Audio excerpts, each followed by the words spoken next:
story begins before the gigantic doors. A boy of medium height silently looks at them. The boy opened the large doors and entered a hall with enormous ceilings. Looking up, he said that this was a dungeon he had created himself. A few hours ago, many people gathered in a large room, and one boy enthusiastically spoke about the space here as if 10 halls the size of his village could fit here. And suddenly he heard a whisper behind him. He awkwardly fell silent. The boy assumed that these people considered him just a rural ignoramus, but he could not deny the facts, and this man turned out to be a representative of the demonic race named Archon Chrono. The academy that trains demons is located inside the Demon Lord's castle. All demons who have turned 20 must spend a year there to master the basics, and today is the unforgettable first day of its operation. Archon turned around and suddenly realized that he had never left the village before. He could not even imagine that there were so many different kinds of demons.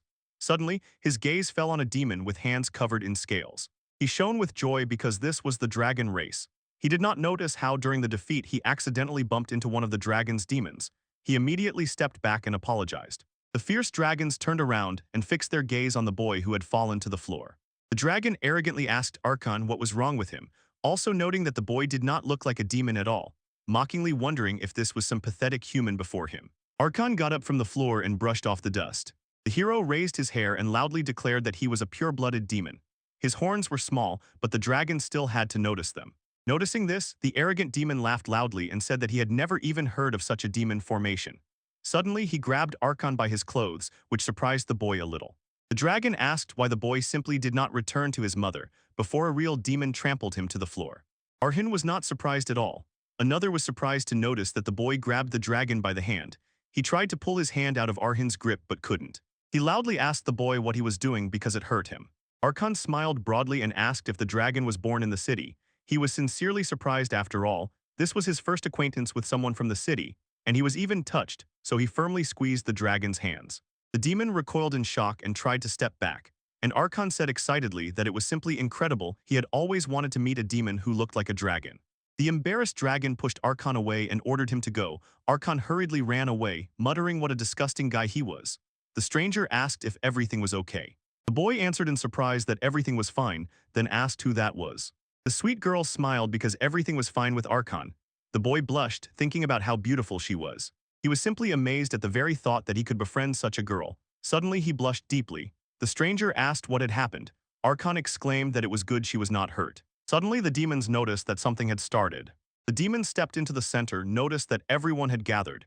His name was Dante, and he was a representative of the academy faculty. He said that in a few moments, a test would begin that would determine which class the demons would enter.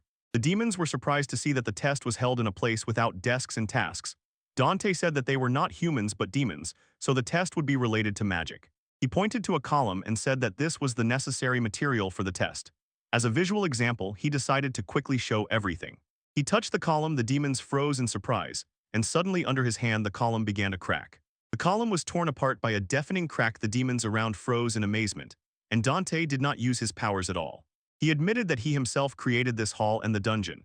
When someone thinks quickly, striving to break or expand something, filling it with magic, the dungeon responds to the call. He applied restoration and the column became as it was again.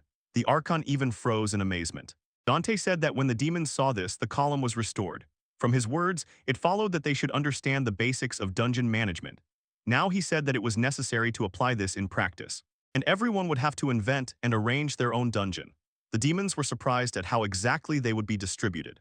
Dante announced that Gildy Agni from the Kerberos tribe would start first. The boy was surprised that it was him.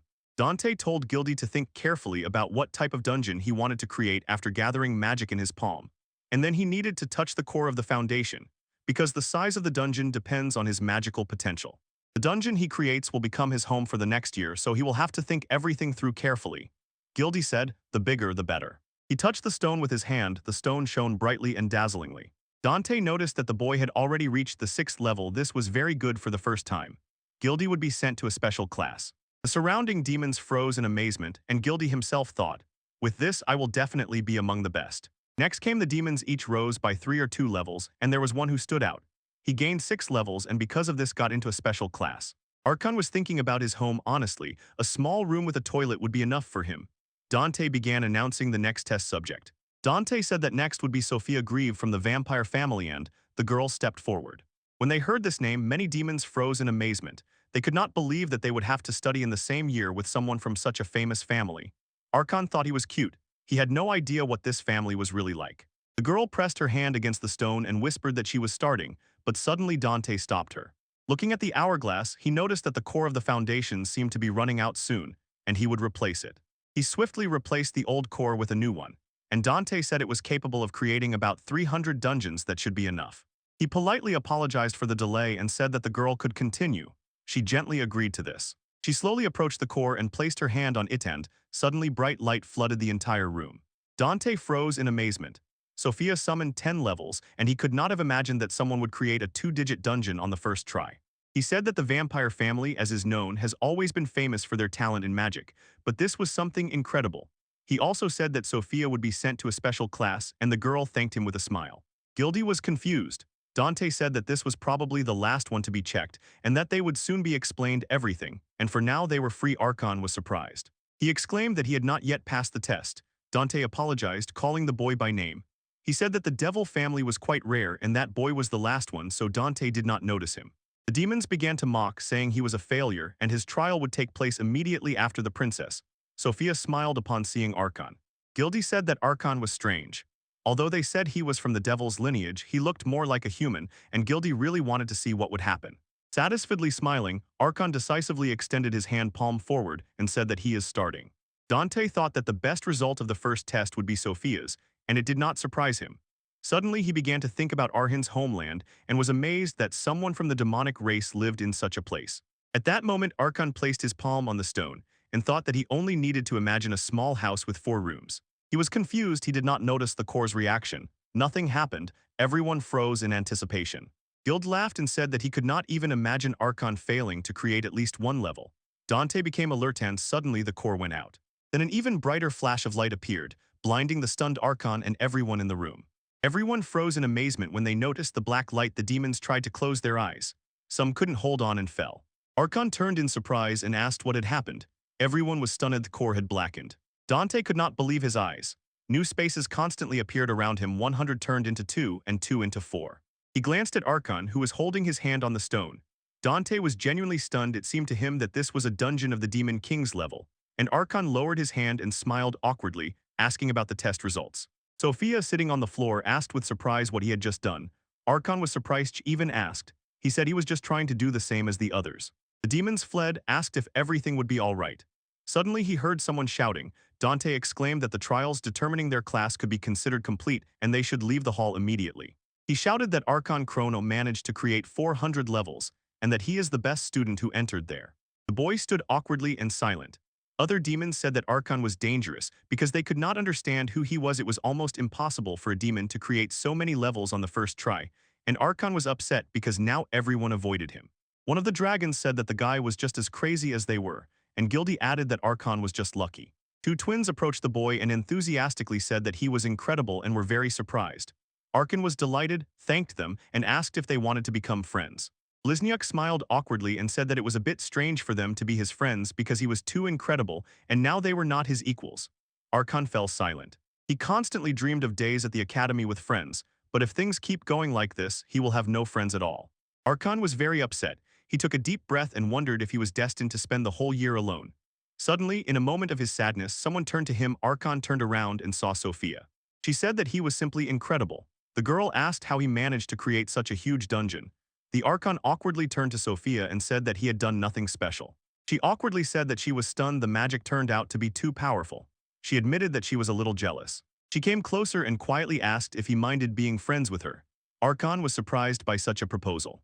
Sophia was truly serious. She asked if it could happen that he did not want to be friends. The boy instantly grabbed her hands and said that he wanted to be her friend. For him, it was a great honor. He immediately pulled back, blushed, and apologized. The girl said that he did not need to be so formal. He could just call her by her name. Chrono agreed and asked if they should have a lecture right now. Sophia confirmed and said they could go together when suddenly someone grabbed that boy by the shoulder. Dante asked the boy to wait a minute because the King of Demons was waiting for him. Dante said that this boy could become a hero of their academy and possibly even its savior. Chrono was confused. At that moment, someone was walking down the corridor with a smile. A sweet girl entered the office. The girl smiled, called Professor Dante, and said that she already knew everything. When she saw Chrono, she asked if it was him. The boy noticed that he had not seen this girl before and thought she was a student, and Dante replied that yes, this was the devil Archon Chrono. The Archon exclaimed with surprise that this child could not be the king of demons, and what a monster at that. Dante said that the boy should be more polite to the king of demons. The girl said that everything was fine. She laughed and approached Chrono, saying that everything was fine. She was the 15th, the current king of demons, and her name was Lisa Multigalanix. She was glad to meet him. The boy could not understand how such a girl could be the king of demons. The world beyond his village seemed too amazing to him. He bowed and said that he was also glad to meet her. Lisa did not want these formalities. She asked him to just call her Lisa, and she would call him Chrono, and smiled, asking how he liked that idea. He considered her simply too cute. That guy agreed with this proposal. The girl sat down and said that now they needed to talk about the dungeon created by Chrono. It was too incredible. Dante said that creating 400 levels was unprecedented. The power of Chrono had poured into the core of the foundations, so it had to be redone again. The guy thought and said that he still considered it some kind of mistake. He was just an ordinary demon from a distant village, and Lisa, lost in thought, looked at him. She stood up and seriously turned to Chrono, and the guy was embarrassed and asked what she needed. The girl smiled slyly and asked the guy to allow her to touch his body. Chrono was very surprised. He recoiled from Lisa and asked why she needed that. The girl said that everything was fine and there was no need to worry. The guy exclaimed that her hands were moving strangely. Smiling, the girl grabbed the guy by the head and pressed him to herself, and Dante just silently watched. Lisa said that everything was fine, and he needed to stay like that a little longer. The guy blushed with shame.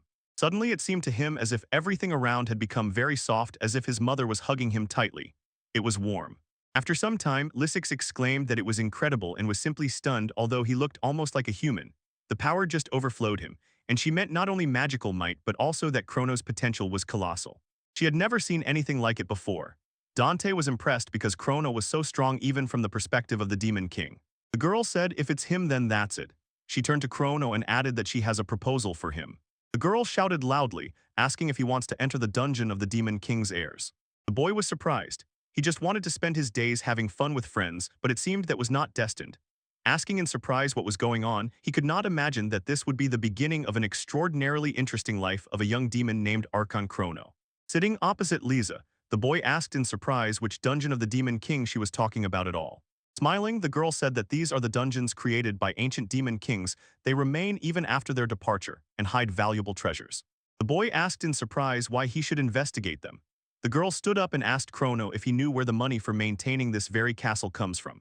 Archon thought for a moment and said he remembered reading in a brochure that this money was an investment from former demon kings, and the girl confirmed and added that they were not kept in the castle. Hearing this, Chrono suddenly seemed to understand everything and exclaimed with surprise, as if he had just grasped the meaning of her words. The girl said that he understood everything correctly. The treasures stored in those dungeons, the entire academy depends on them. Therefore, Lisa wants to ask him to join a special reconnaissance mission to find these treasures. Archon asked what that was, and the girl gently replied that this tradition has been honored since the very beginning of the castle's existence, but it could not be unnoticed. This year there are too many new students.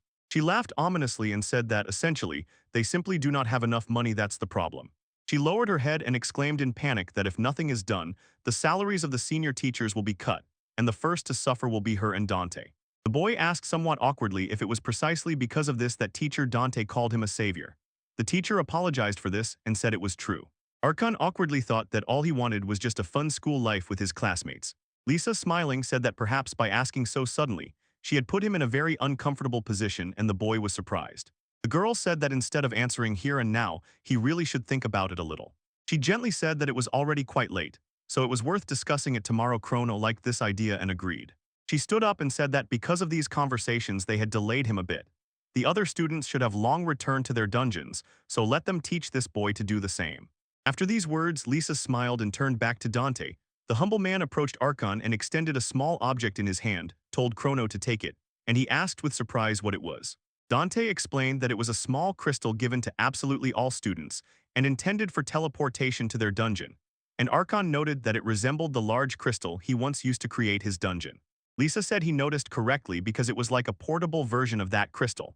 Very convenient, so he must not lose this stone under any circumstances, and Chrono said he understood the instructions. Dante said that in this case, Chrono should squeeze the small crystal and think about his dungeon. The boy obediently fulfilled all the requirements, closed his eyes and dived into his thoughts. In a moment, huge doors began to emerge before him. Archon froze in amazement, looking at what had appeared. Smiling, Lisa said that Chrono should not stand like that in front of the door. This is his new home, and today he should rest well and prepare for tomorrow. The boy did not object. He pulled the door handle and entered a room with extraordinarily high ceilings and a large number of rooms. He looked around and thought that this is exactly what the dungeon he created looks like, and now it is his home. He froze, not believing how huge the dungeon turned out to be. He also noticed that there was no furniture here at all, not even a bed to sleep on. Chrono took a deep breath, thinking that all the shops had long been closed. Looking around, he noticed that the door he had entered through had already disappeared. Chrono had no choice, so he just lay down on the floor thinking it would not help, so today he would just sleep here.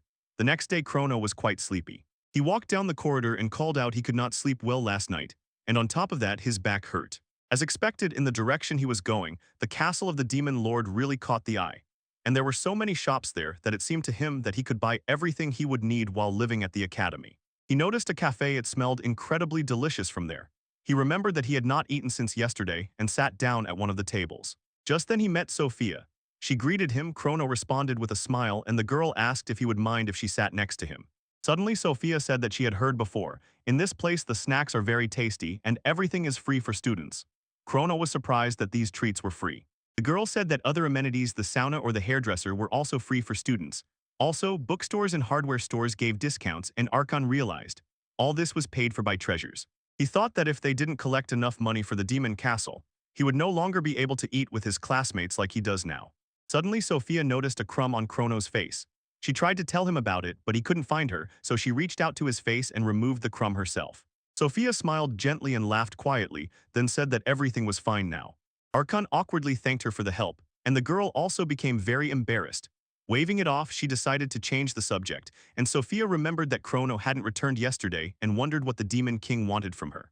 At that moment, Lisa noticed the boys, ran up and hugged Chrono from behind. Shouting his name, the boy was very surprised and confused.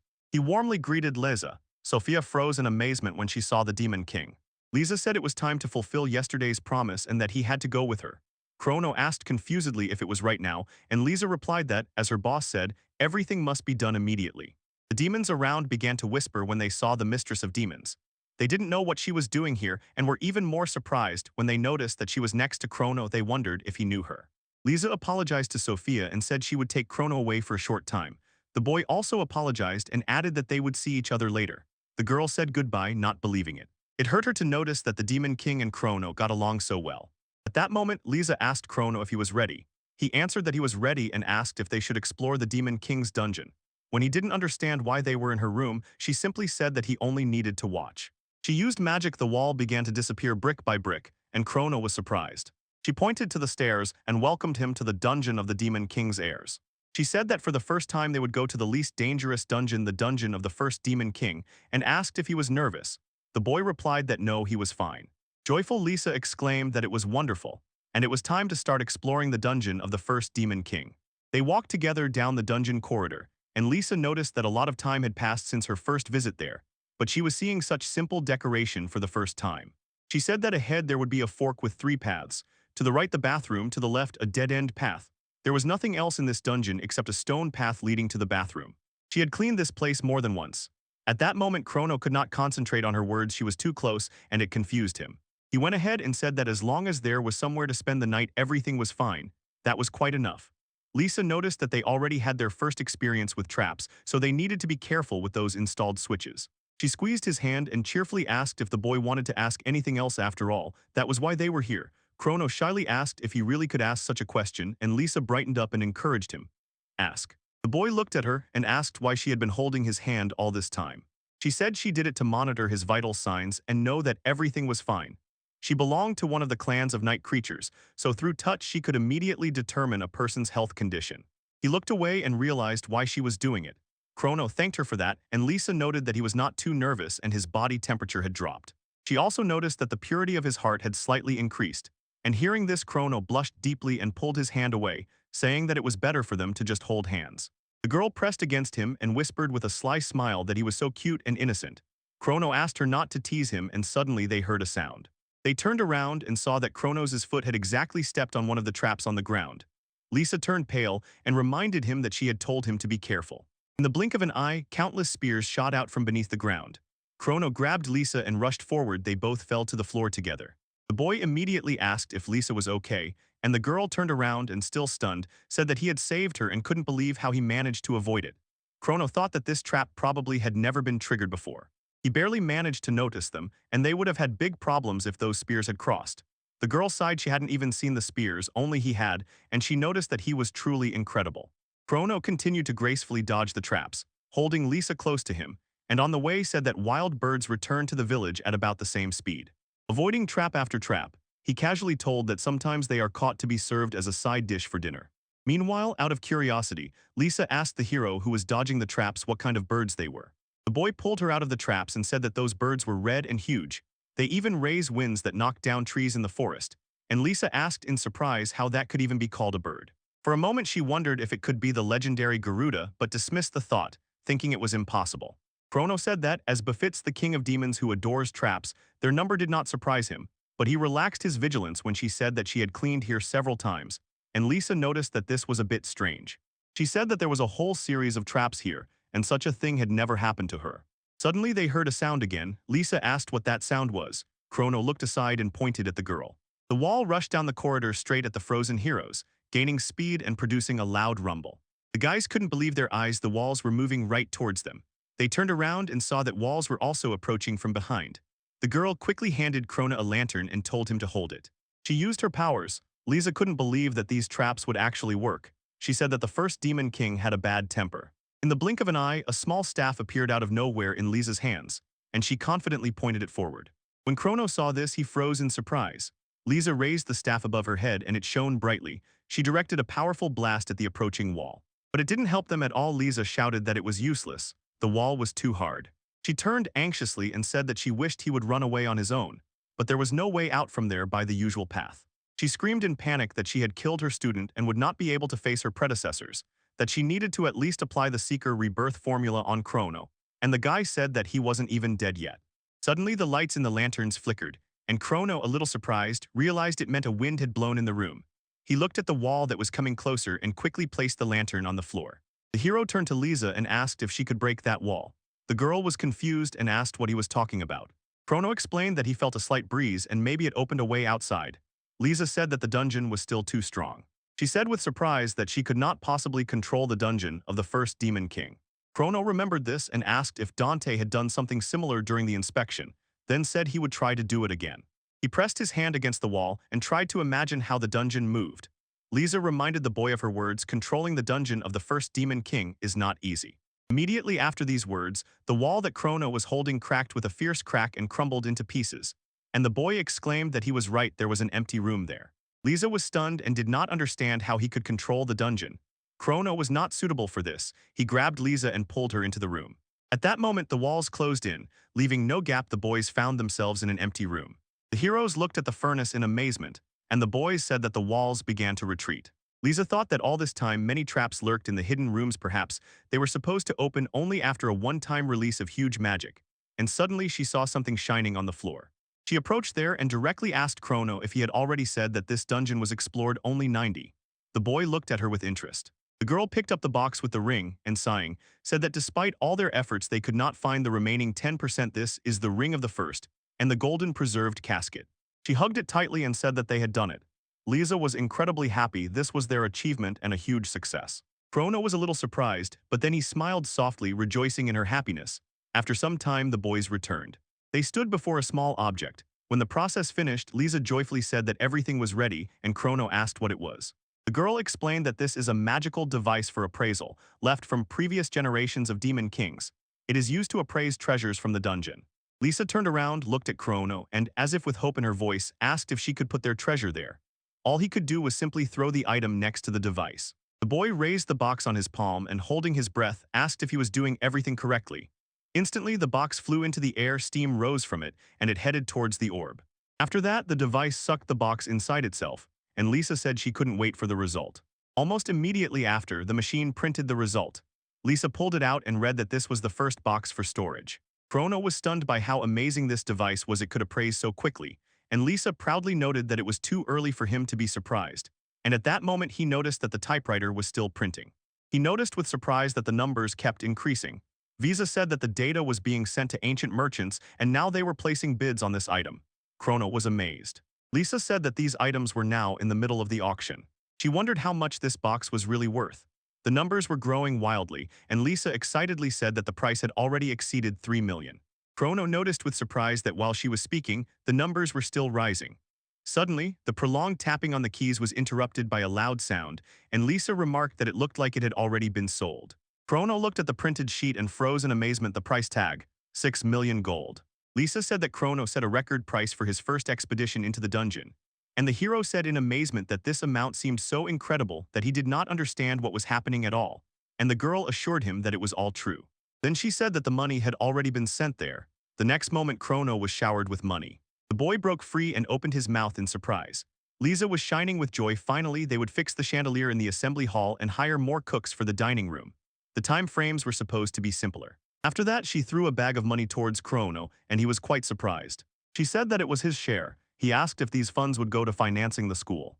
The girl said that if they took everything, it would mean that the one who persistently searched for the treasure worked for nothing, and the profit should be divided fairly.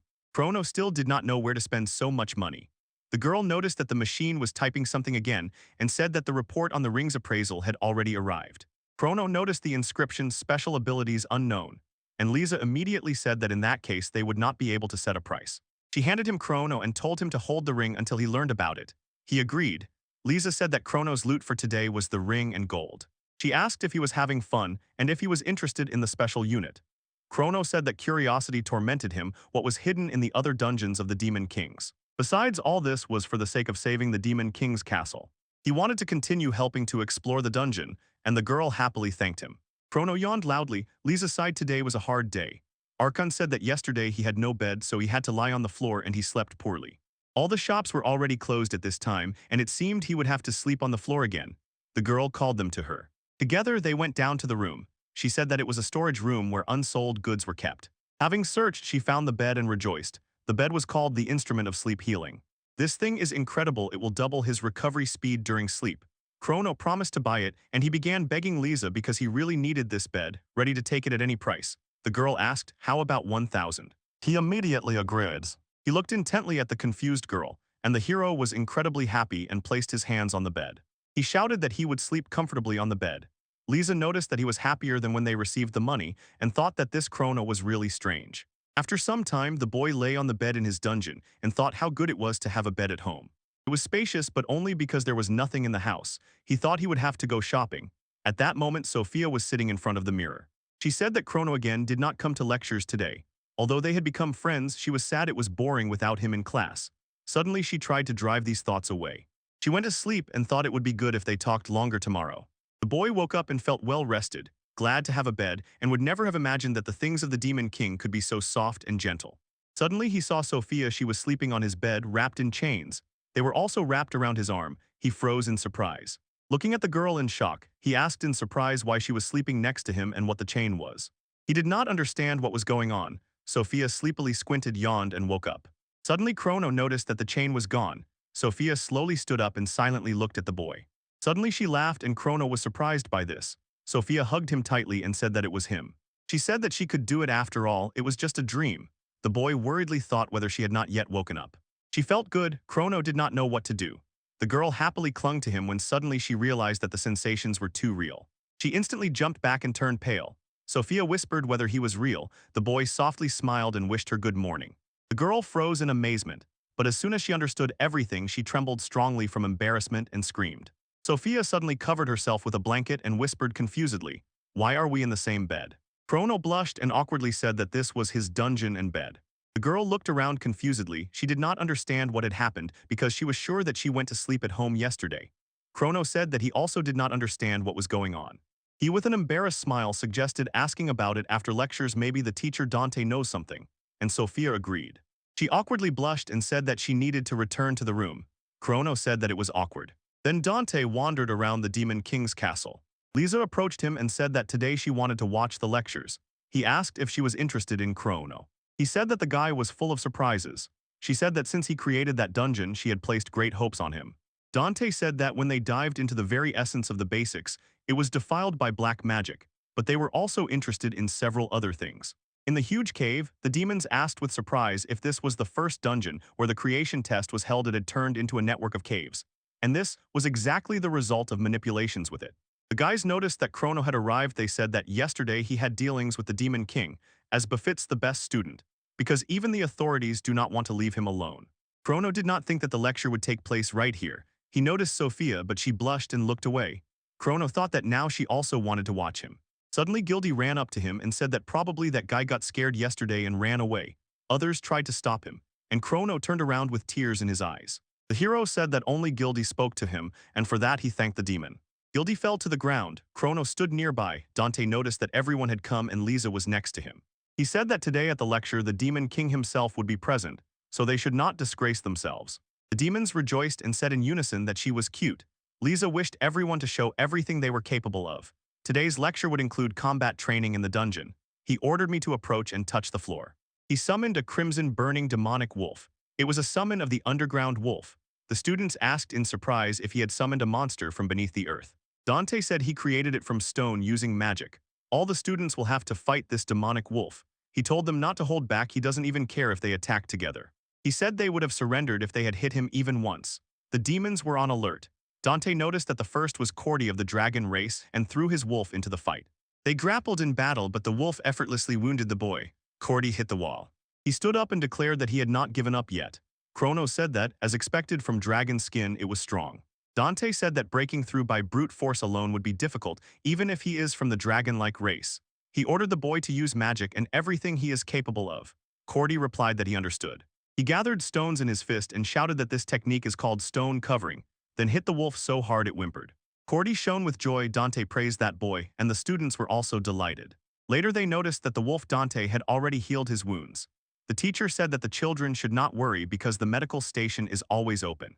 After this, several students rushed into the attack. Fragments of stone flew towards the two twins, and Sophia instantly rushed to their aid.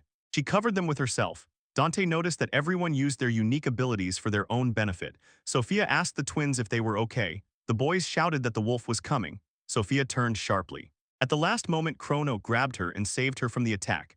And the girl was surprised. The boy could never have imagined that she would put herself in danger to save others. He apologized and said it was a compliment to her kindness. And Lisa exclaimed that a wolf was coming from the dungeon and Chrono would not be able to cast spells if his hands were occupied. Chrono smiled and told Sophia to hold on tight.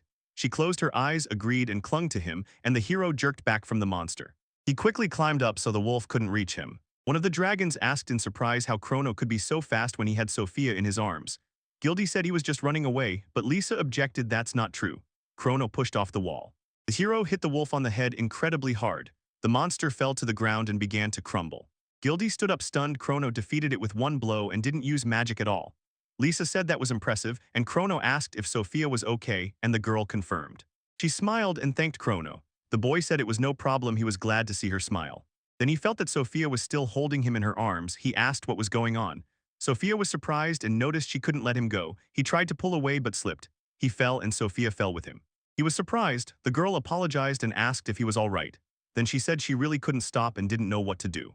Chrono said she should calm down first, then slowly let him go. He blushed deeply. Following Chrono's advice, the girl managed to get up. She said with surprise that she couldn't detach herself, and Chrono himself didn't understand what had just happened. All the students were stunned. Sophia had just hugged him. They eagerly discussed whether the two were really dating. They said it hadn't even been a month yet, and everyone envied him. Dante approached and immediately noticed something, and Lisa froze in amazement when several students pointed out unusual marks on the princess's body. Sophia's body was completely wrapped in chains, and Chrono tried to remove them himself, saying that these were the same chains as before, but they began to pull Sophia and Chrono apologized. The students who noticed this wondered if Chrono really loved it. Lisa was truly impressed. She asked if it was a chain of power. Lisa said that it was the first time she saw a chain so clearly materialized it could even be touched, and she touched it. Then Lisa turned to Dante to find out what he thought could have caused this chain. Chrono lifted the chain in his hands and asked Lisa what was happening, what this chain was. Lisa explained that it was a chain of power that Chrono materialized with his magic, and this was how the chain wrapped around Sophia. This means that he made her his servant. They were both surprised. Dante fell to the ground and apologized to both because everything happened due to their incompetence. The guys were stunned by what Dante's mentor was doing. He explained that the dungeon creation exam was arranged so that in exchange for creating a dungeon from nothing, a part of their soul was taken. Before Chrono touched the core of the foundations, Sophia touched it and created her own 10-level dungeon. At that moment, a fragment of her soul entered the core. And immediately after that, he took control of this core, which paved the way to Sophia's soul. Lisa asked if she understood correctly. He completely possessed the girl. The students whispered that if they had not replaced the core of the foundations then, they would all have turned into Chrono's servants. Guild was horrified at the very thought that he could become a servant of the sky, and many different plots on this topic swarmed in his head. He shouted at the top of his voice that he did not want to. His friends asked him what he was thinking about. Lisa also said that they should change the place for a short time. She waved her hand and told Dante that she would leave the rest to him. He agreed. After some time, the three were sitting in Lisa's room, and the girl said that the chain had now disappeared, and that Sophia previously could not let go of the chronometer because she could not disobey its order to hold on tightly. Sophia said that her body moved on its own, and the same thing happened when he said, "Let go." Lisa said that servants cannot go against the will of their master, even if the order tells them to end their own lives. Chronos said that this power is terrible, and then suddenly added that he has an idea whether Sophia should obey his orders. Chronos said that maybe he would try to take that power away. After that, the boy asked Sophia if it worked. She was not sure and asked him to give the command, so he asked her to shake his hand and she shook it. His plan did not work. Lisa said that after such an event, a normal power contract could have dissolved, but the core of the foundations, inherited from the Demon King, interfered with their contract. The fact that everything started immediately after the creation of the dungeons meant one thing: they had been bound by the contract all this time. She asked if they had noticed anything unusual before. Chrono blushed and told about what happened in the morning. Lisa noticed Sophia was in his dungeon. She assumed that this was one of the effects of the power contract. If the master loses consciousness briefly, the servant is forcibly teleported to him in case something happens to the owner. Chrono noticed that this was not the case yesterday and asked the girl about it in surprise. Lisa reminded him that he has no bed and does not get enough sleep, asked if he woke up every few hours. He was surprised, and she assumed that that night he was unconscious for only a short time, so the contract could have moved Sophia to him. But Guy understood: every time he falls asleep deeply, every morning he will meet her. Pranal introduced the girl, who wished him good morning, and Lisa confirmed that it would be so. He blushed and said that it was bad in every respect, and the contract must be terminated as soon as possible. He said that Sophia would have problems if she woke up next to him. She replied that if her father found out about it, everyone would have serious trouble.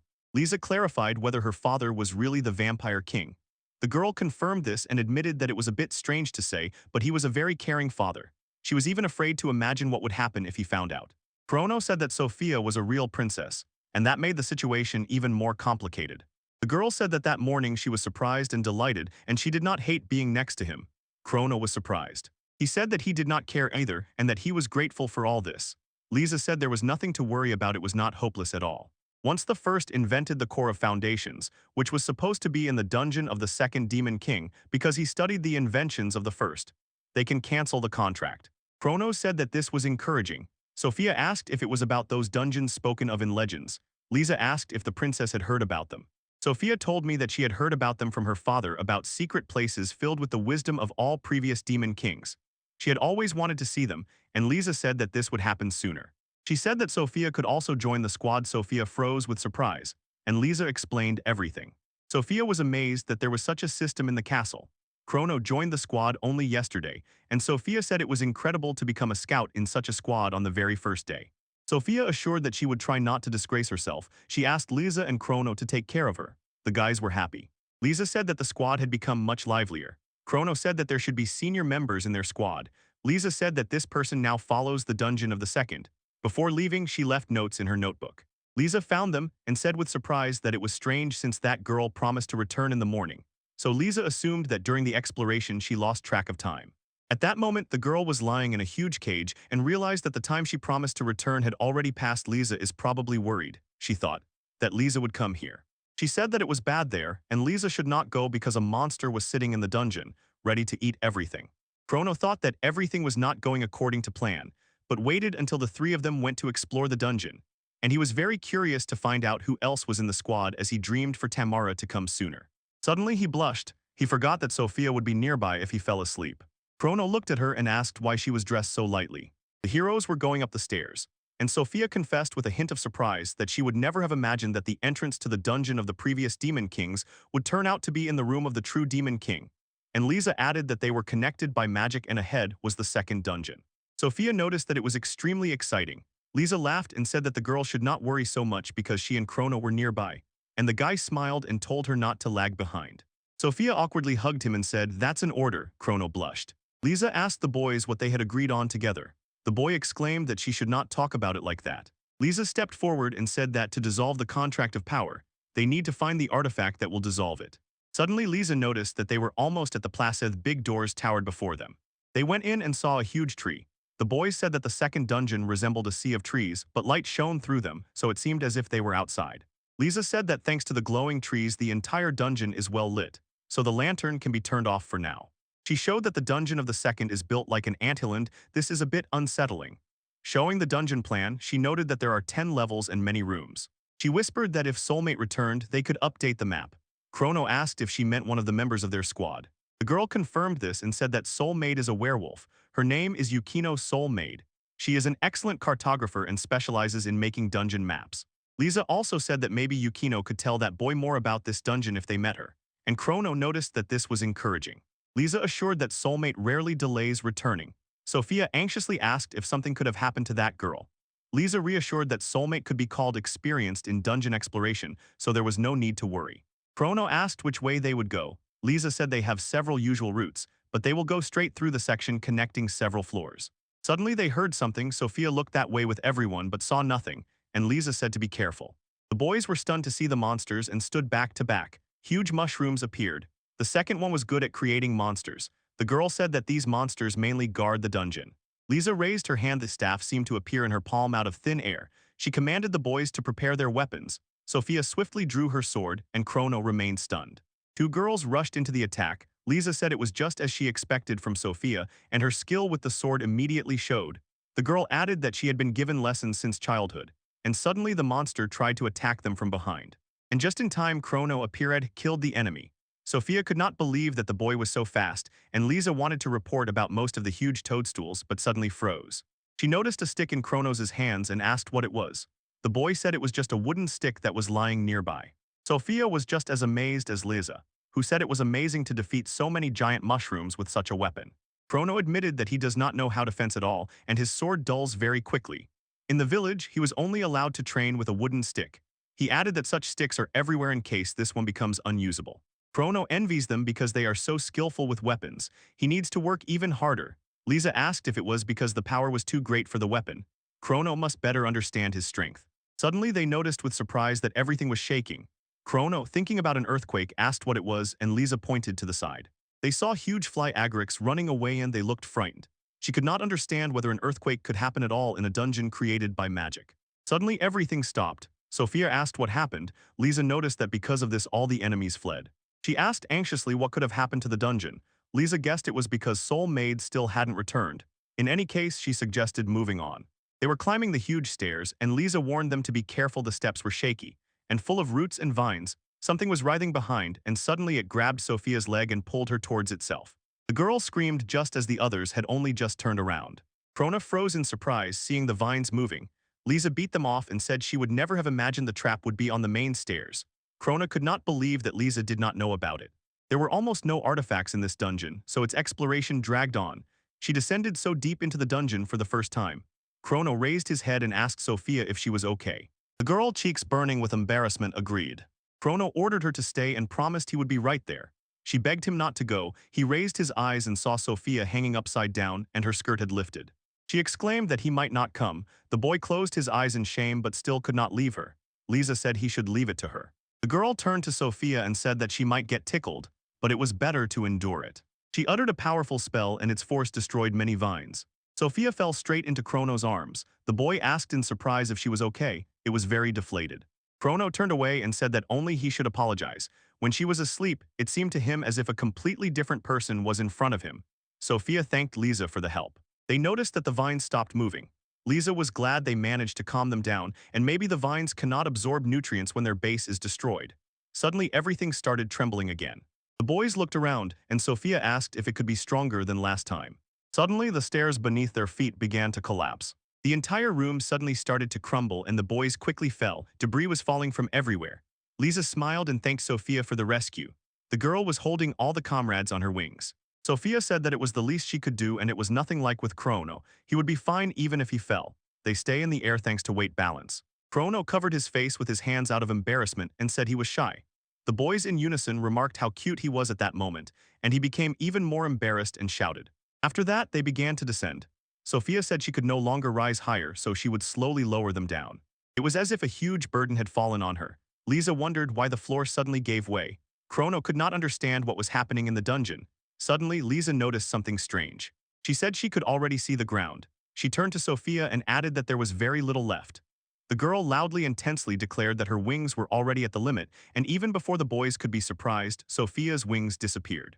Everyone suddenly began to fall down. Chrono quickly held on and told Sophia and Lisa to lift them. The frightened girls agreed without any problems. Because of this, the boy was confused he lost his sight. He announced that they would go on strike. They shouted to Lisa that she needed to be in front. As they landed, they activated the air cushion and the landing was soft. Chrono and Sophia looked at the girl and said that she had saved them. Lisa smiled and replied that it was her duty both as a director and as the Demon King to protect her students. The boys went out and saw that they were in an absurdly huge area. Lisa said that this was the lowest level. It was great that they started from the end, because on the way back they would definitely not miss anything. Lisa unfolded the map and said that this place was quite large, so it was worth splitting into two groups. She pointed to one side and added that she would go east with Sophia, and Chrono said that he would then go west. Before parting ways, Sophia called the boy and sincerely asked him to be careful. Chrono smiled and said that the girl should also take care of herself. Chrono felt a strange silence around and there were not even huge mushrooms. Looking around, Chrono noticed that here and there were bite marks and some mushrooms were lying fallen. He wondered, had some large creature passed through here? He climbed onto the bark of one of the trees, and suddenly saw something that left him speechless. The boy sincerely froze in amazement upon seeing such a gigantic tree. Suddenly he was very surprised when he saw a cage hanging on the tree, realized that someone was imprisoned inside, and quickly climbed closer along the branches to ask the prisoner if everything was all right. The wounded and exhausted girl slowly stood up and asked if he was the Demon King. When she saw the boy, she realized she was mistaken.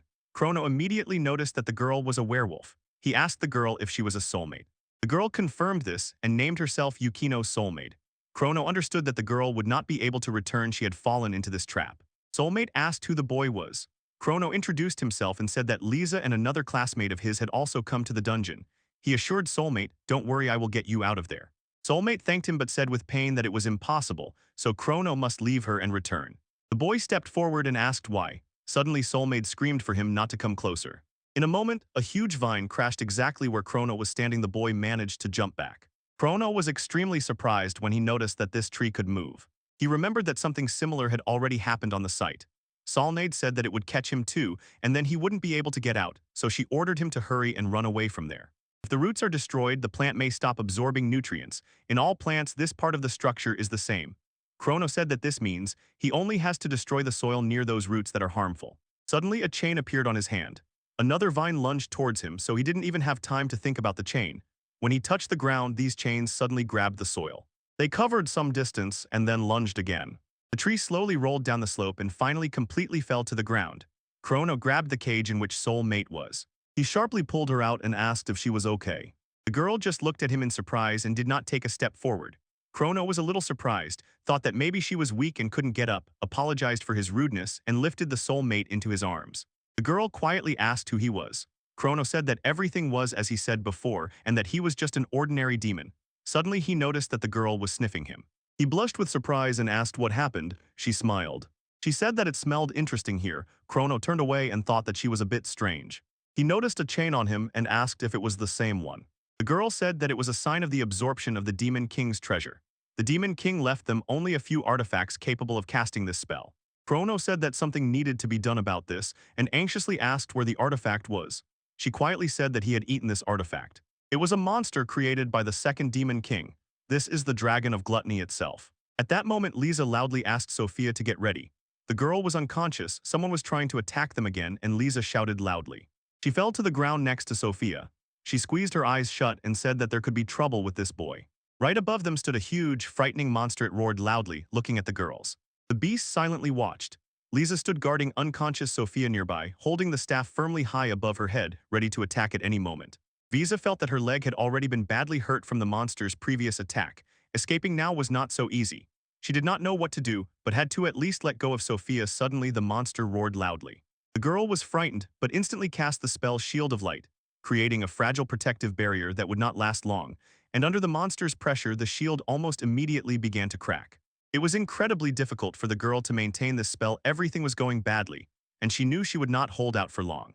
By that time Sophia had come to her senses. She slowly opened her eyes and looked at Lisa, who was barely holding on.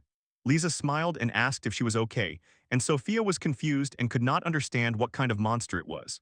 Lisa quickly explained that it was the gluttonous dragon. She said that it was created by the second demon king, who studied and developed artifacts, and made the monster so it could devour more unnecessary artifacts.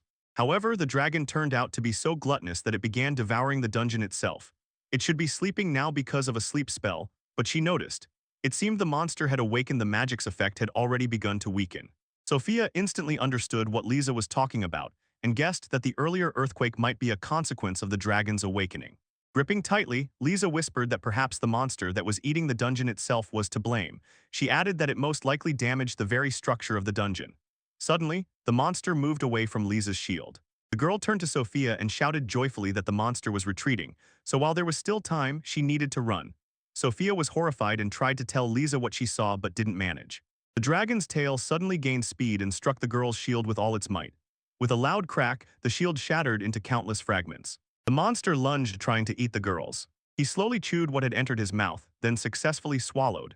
Licking his lips, he suddenly heard a relieved sigh from the side. Chrono picked up the three companions in his arms. The boy was happy he arrived just in time. Lisa and Sophia were truly impressed. The monster growled angrily, noticing it had lost its prey. Sophia asked if it could have been the missing girl. Lisa joyfully called Soulmate and with relief saw that Yukino was okay, but suddenly noticed a chain wrapping around Soulmate's body. Chrono said she was clearly under the control of the gluttony dragon. Lisa, stunned, asked him to repeat what he said, and they noticed that Soulmate's life force was leaving her. And if that was true, then everything was very bad. Chrono glanced over the wounded companions, then turned his eyes to the dragon. The boy sternly asked if that monster had really so cruelly maimed them, and Lisa looked at Chrono in surprise. His face radiated cruelty. He sternly ordered the girls to step aside and wait. Chrono approached the dragon and decisively declared that he would handle the monster. At that moment, chains wrapped around his entire body. "They need to go," she asked if it was a chain of power. Lisa, amazed, said she could not even imagine that he could summon them himself. Chrono probably learned this from his experience with Sophie's chain and dungeon control. She added that it was simply incredible power. Lisa said that it would knock her down in an instant if she relaxed, and Sophia looked anxiously at Chrono. At that moment, the boy radiating such powerful energy stood right in front of the dragon. The beast took a small step toward Chrono, growled loudly, and lunged forward. Lisa, immediately in fear, shouted the name of the boy who was in the monster's jaws. The dragon tried to crush Chrono. He roared, celebrating victory, but was somewhat surprised by the power that appeared again in his jaws. Chrono ended up there effortlessly. Surrounded by chains, he placed his hand on the dragon's nose. The boy smiled, assessed the monster's attack level, and asked if that was all it was capable of. Chrono raised his hand and said that now it was his turn. In a split second, he delivered such a blow that the monster raised its head in surprise and coughed. Chrono clenched his hand into a fist, and chains wrapped around it. After that, he struck the monster with all his strength, and from the boy's incredible power, the monster bent. Chrono was above it. There was not a drop of pity in his eyes as he accelerated and struck the monster with full force. With a loud scream, its body crashed into the ground. Sophia said in surprise that this monster could not even move a finger. Lisa, watching the fight closely, noticed that the dragon's skin was covered with thick scales and added that even this blow was not fatal for it. Chrono also noticed what Lisa was talking about. He stood right in front of the monster when he said that dragon scales were very tough. He raised his gaze to him and instantly noticed that he needed to aim where there were no scales. With a quick glance, he ran over the dragon and found such a spot, and Chrono decided to strike with magic at the skin fold on the neck. He again gathered an incredibly powerful magical charge around himself and firmly pressed into the ground. And Lisa noticed with surprise that the glow around the chain was spreading. Noticing the danger, the dragon roared and lunged at the boy, trying to interrupt his attack. Chrono was already fully ready for the attack. He said that the dragon must feel the power of the demonic skill. Sensing danger, Lisa shouted to Sophia that they urgently needed to go to shelter. Chrono decisively threw his chains at the monster, and they stuck right into its neck. Huge gusts of wind swept everything around. The girls were supported by Sophia's wings, which she covered them with. Lisa praised the girl for excellent defense. Sophia smiled and thanked her for the words. The wind rustled for a long time, then finally subsided, and the dragon fell to the ground with a loud crash. Under its body, the earth instantly began to crumble, and the calm Chrono moved forward, turning away from the body, and his chains quickly disappeared. The monster that fell to the ground instantly began to crumble and soon completely disappeared. Lisa was impressed. Chrono really won. And Sophia, excited and at the same time joyful, whispered that it was good that Chrono was unharmed. The boy happily approached them, and with a wide smile said that everything ended without any problems and they successfully destroyed the monster. Sophia and Lisa froze in surprise, not understanding at all what he was talking about. Sometimes such monsters appeared in the village, and he was asked to exterminate them. They really caused trouble because they often destroyed the fields. Lisa smiled and remarked that he talks about them as if they were boars and deer, and Soul Maid came to her senses. Suddenly the chains that bound her slowly dissolved. The girl stretched and said that her body seemed to have become much lighter. She looked at them and said that she was saved only thanks to them. She began twisting a strand of hair around her finger, and thanked them. The boys simply melted from her sweetness. Lisa rubbed her head and said that it somehow didn't seem like her. Sophia tried to justify herself and Chrono said it was worth it. Soulmates looked at them with distrust. Suddenly someone called the Demon King. Lisa turned around in surprise and saw. In front of them stood instructor Dante as well as other instructors of the academy. She approached and asked if they had come to help them. Dante confirmed and said that because of this, the whole castle was engulfed in panic. Dante asked if Lisa had caught the spirit and done something with it. And the girl awkwardly admitted that, unfortunately, she had done nothing and pointed with her hand to the monster's body lying very close by. Dante froze in amazement. What he saw was incredible. Lisa said that Chrono did it. After these words, the instructor was even more surprised. Chrono shouted to Lisa that they needed to return faster. They were wounded, and the search for the artifact that removes the contract could be postponed to another day. Lisa told that boy to wait a little. She said that the dragon's core could still be extracted. She turned and said she would leave the extracted material to the instructors. Chrono got up following Lisa and asked if that was it. The girl replied that yes, and they would definitely pay a lot for it. Chrono also noticed that some artifact was stuck in the core, and Lisa saw it too. She wondered what kind of artifact it was. She said it still needed to work. Suddenly, she was surprised. She asked in surprise because it was a chain. When the boys returned to the academy, interested people immediately gathered around Chrono. They enthusiastically said that he had killed a strong, greedy dragon, called him incredible, and said that the castle would have been in danger if the dragon had been left. A little embarrassed and surprised, the boy simply said that it was not that important.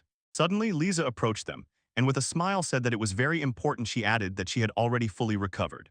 Lisa told the others that it was time to give Chrono some space, although she understood everyone wanted to praise the hero. They agreed. The guys apologized because he had just returned from the dungeon, asked to tell about it next time, and he agreed. Together with Lisa, they moved on, and the guy asked about Sophia and Soul Maid. Lisa replied that the couple had simply been filled with energy. She added that they were already preparing for the party. Chrono asked what kind of celebration it would be. Lisa said it would be a celebration of Chrono's victory. The guy was surprised. Chrono blushed and admitted that he was ashamed. He had no experience in such matters. And Lisa smiled broadly and suggested that while they finished preparations, they evaluate the artifacts taken from the Dragon of Gluttony. The guys again waited while the machine printed the result and learned that they had found the core of gluttony and the wand of renunciation. Lisa exclaimed joyfully that they had found that wand of renunciation and now could deprive Sophia of the servant's status, and Chrono asked in surprise if it was true. Chrono was very happy because Sophia would no longer be under the power of his words and would no longer be called every time he fell asleep, but he also felt that somehow he would become a little lonely. The guy asked how they could use it. Lisa continued reading. She said that this needed to be written somewhere. Suddenly, her facial expression changed sharply. She frowned. Chrono asked her what was wrong and asked to explain how to use the artifact. Lisa said that the core could disassemble and absorb magical artifacts, subjugate others, and so on. The dragon's core was almost disassembled and the wand had absorbed it, so they could no longer use its ability. Hearing this, Chrono was quite surprised. The artifact was in the process of disassembly and fusion, and he asked how this was even possible since the wand was stuck in the core. Lisa said she would have to come up with something else. Chrono asked if they could extract the wand if they broke the core. Lisa immediately rushed to him and shouted that he couldn't because of his strength, he would simply crumble to dust. Chrono was embarrassed and because of this they both fell. Sophia and Soul Mate entered the room. They asked what had happened, but Chronos only said that everything was fine. The girls happily announced that the preparations for the party were finished. Soulmate asked Lisa to hurry and clear the table. The girl exclaimed excitedly that they looked so cute in aprons. It was hard for them to help in regular clothes, so they changed, and she asked what Chrono thought about it. He was shy and barely said that it was cute. Meanwhile, others said that the preparations were complete. A real feast unfolded on the table. The guys noticed that Sophia and Soulmate had become friends, and probably the princess even fed her, so they decided to eat before the food got cold. Raising their glasses, they joyfully celebrated Chrono's victory. The boy noticed that his other half loved to eat. The girl said it was normal she hadn't eaten all day. The boy asked what was going on. She explained that Soulmate was a clan name and asked him to call her by her name, after which he called her Yukino, and the girl, smiling with happiness, agreed she really liked it. She was happy. Chrono asked what she was eating. It looked so delicious. This dish was also prepared by Sophia. She took a portion and handed it to Chrono. She passed the food with a spoon and he blushed in surprise. Chrono, smiling awkwardly, tasted the food and said it was delicious. And out of joy, Sophia hugged him tightly. The boy turned to Lisa and said that Sophia was acting strangely. The drunk girl said that it was probably because of the drink she gave to the princess. Chrono thought that the drink was dangerous. Lisa also hugged Chrono tightly, and then Yukino joined the hugs. They sincerely hugged him together. The girls said that they were glad he was safe. The boy was happy. Suddenly everything went dark. He opened his eyes, found himself in a dungeon, remembered that they had returned after the party and fell asleep again. Someone was hugging him. He felt the warmth of hands and decided that it was probably Sophia. Suddenly he felt movement on both sides. He noticed Yukino said to him good morning, but he did not understand what was happening at all. Chrono, not hiding his surprise, asked, "Why are you here and why are you without clothes?" She said that she did not like sleeping in clothes and if she could, she would always go like that. He asked her to change. Sophia was nearby. Chrono shouted, "Hurry up, wake up," and handed Yukino clothes. Smelled the boy. Her body was overcome with heat. Chrono asked her to stop talking like that and then called Lisa. Lisa assured there is no doubt, Yukino is completely under Chrono's control. She said bitterly that a kindred spirit had turned into a servant like Sophia, and the boy asked, "Why?" She showed the core where a chain was hanging. Lisa said that the dragon's core is in Chrono's hands. She suggested that the power had passed to Chrono.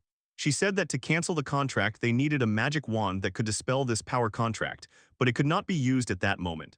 Sophia said she didn't care if everything stayed as it was, so he didn't need to be upset. Yukino also had no objections, on the contrary, she was glad. Chrono said it was strange when friends are bound by a contract of power, and that he wants to build relationships on trust. They agreed. Lisa confessed that until they exhaust all possibilities, she needed to explain something. The demon kings throughout history had their unique specializations, so among them there are definitely those who can both create and repair.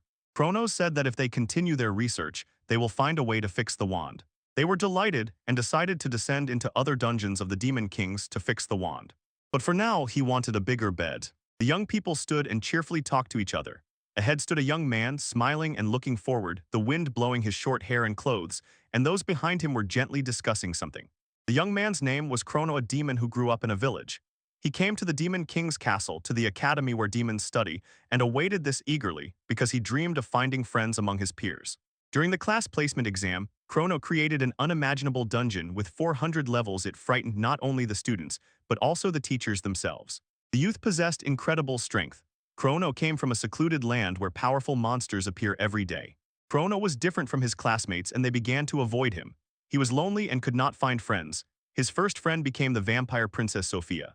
Due to a mistake, Chrono enslaved Sophia and his senpai the silver she-wolf Yukino.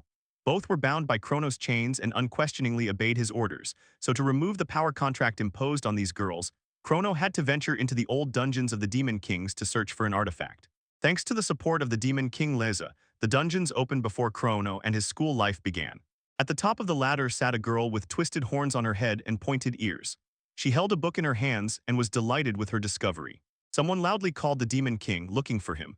The girl sitting on the ladder responded. It turned out to be the mentor Dante, who entered the library searching for the Demon King and asked what he was doing there. The girls were frantically searching among the books for Demon Kings who could repair artifacts, because they urgently needed to remove the power contract. The Demon Lord descended from the ladder to the floor and asked why Instructor Dante was in such a hurry to find her. The instructor said that a letter had come through a messenger from Sophia's father, the Vampire King. In the letter, the Vampire King wanted to see the academy where his daughter studies. He had already left the vampire castle and was heading to the academy. After reading the letter, the girl was confused. When Sophia was told that her father had arrived, she froze in surprise. Chrono noticed that not even a week had passed since the start of school. The girl next to Chrono added that it was still too early to say what was happening. According to the daughter of the Vampire King, the father wept for 3 days and 3 nights when she left the country. He really wanted to go with his daughter, and Sophia's father was very upset, although the daughter was only going for a year. The Demon King asked how many days it would take for the Vampire King to arrive. Sophia thought and replied that her father would arrive in 10 days if he set off on a quick trip for karate training, and the girl with horns noticed that it would be difficult. The Demon King warned that it would be a disaster if the Vampire King found out that Chrono had made Sophia his slave. And at the very thought that the father might see Sophia in chains, Chrono panicked, standing between his 2 girls and terribly frightened. The Vampire King's daughter thought and agreed with the Demon King, while Yukino quietly pondered how much had happened. The girl with horns pointed at Chrono and shouted that he was the one who turned the Vampire King's daughter into a thing. The boy asked her not to say that. She scared Chrono even more, saying that a fight between Sophia's father and him would be inevitable. Chrono imagined this battle and called it absurd. In his imagination, he begged to be given the daughter, but the Vampire King categorically refused, and Chrono shouted that he would not fight the Vampire King. Because of their clash, a thunderstorm raged over the castle. The young man was offended, no one even cared about him. The Demon King encouraged Chrono, because with such strength nothing would happen to him. Sophia also agreed with this. The Demon King put the book on the table and emphasized that the power contract must be cancelled before Sophia's father arrived. Chrono noticed that the artifact for cancelling the contract, the Staff of Renunciation, was broken, and Yukino, Sophia, and Chrono stood behind the Demon King. The girl with horns opened the book and said that she had actually found a way to fix this broken wand. The 10th Demon King said that he knew how to disassemble and repair artifacts. Sophia reported that there would be another exploration. Chrono added that this time it would take place in the 10th dungeon. The young man was fired up by the new adventure and resolutely decided to explore this dungeon.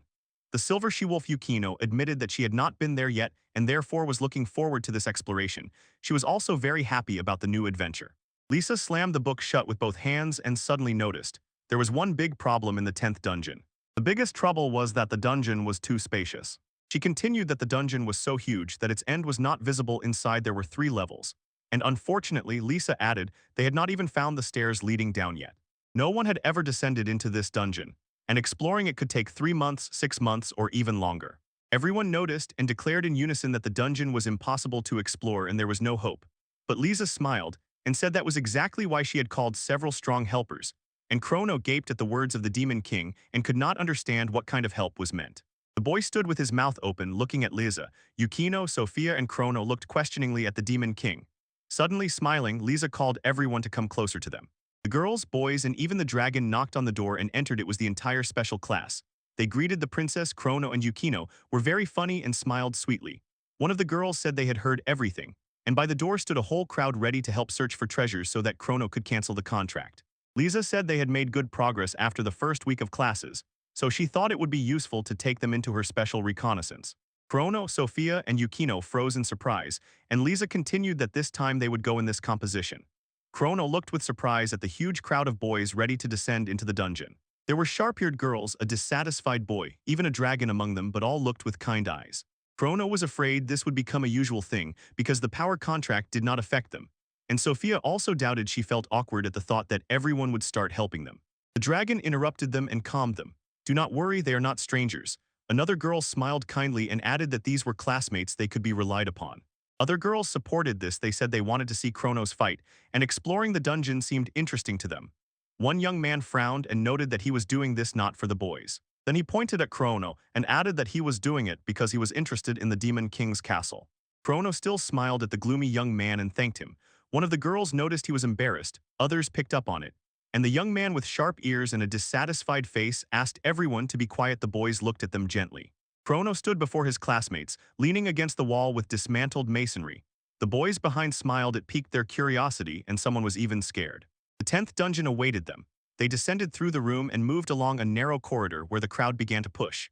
One of the boys said it was cramped and they needed to be careful, and one of the girls quietly admitted she would never have thought that this very room would turn out to be the entrance to the dungeon. Chrono was glad that so many people had gathered. Sophia noticed that he likes it when there are many people around, and he happily remarked that the entrance to the 10th dungeon was already visible. Long stairs led to it, and at the end there were doors.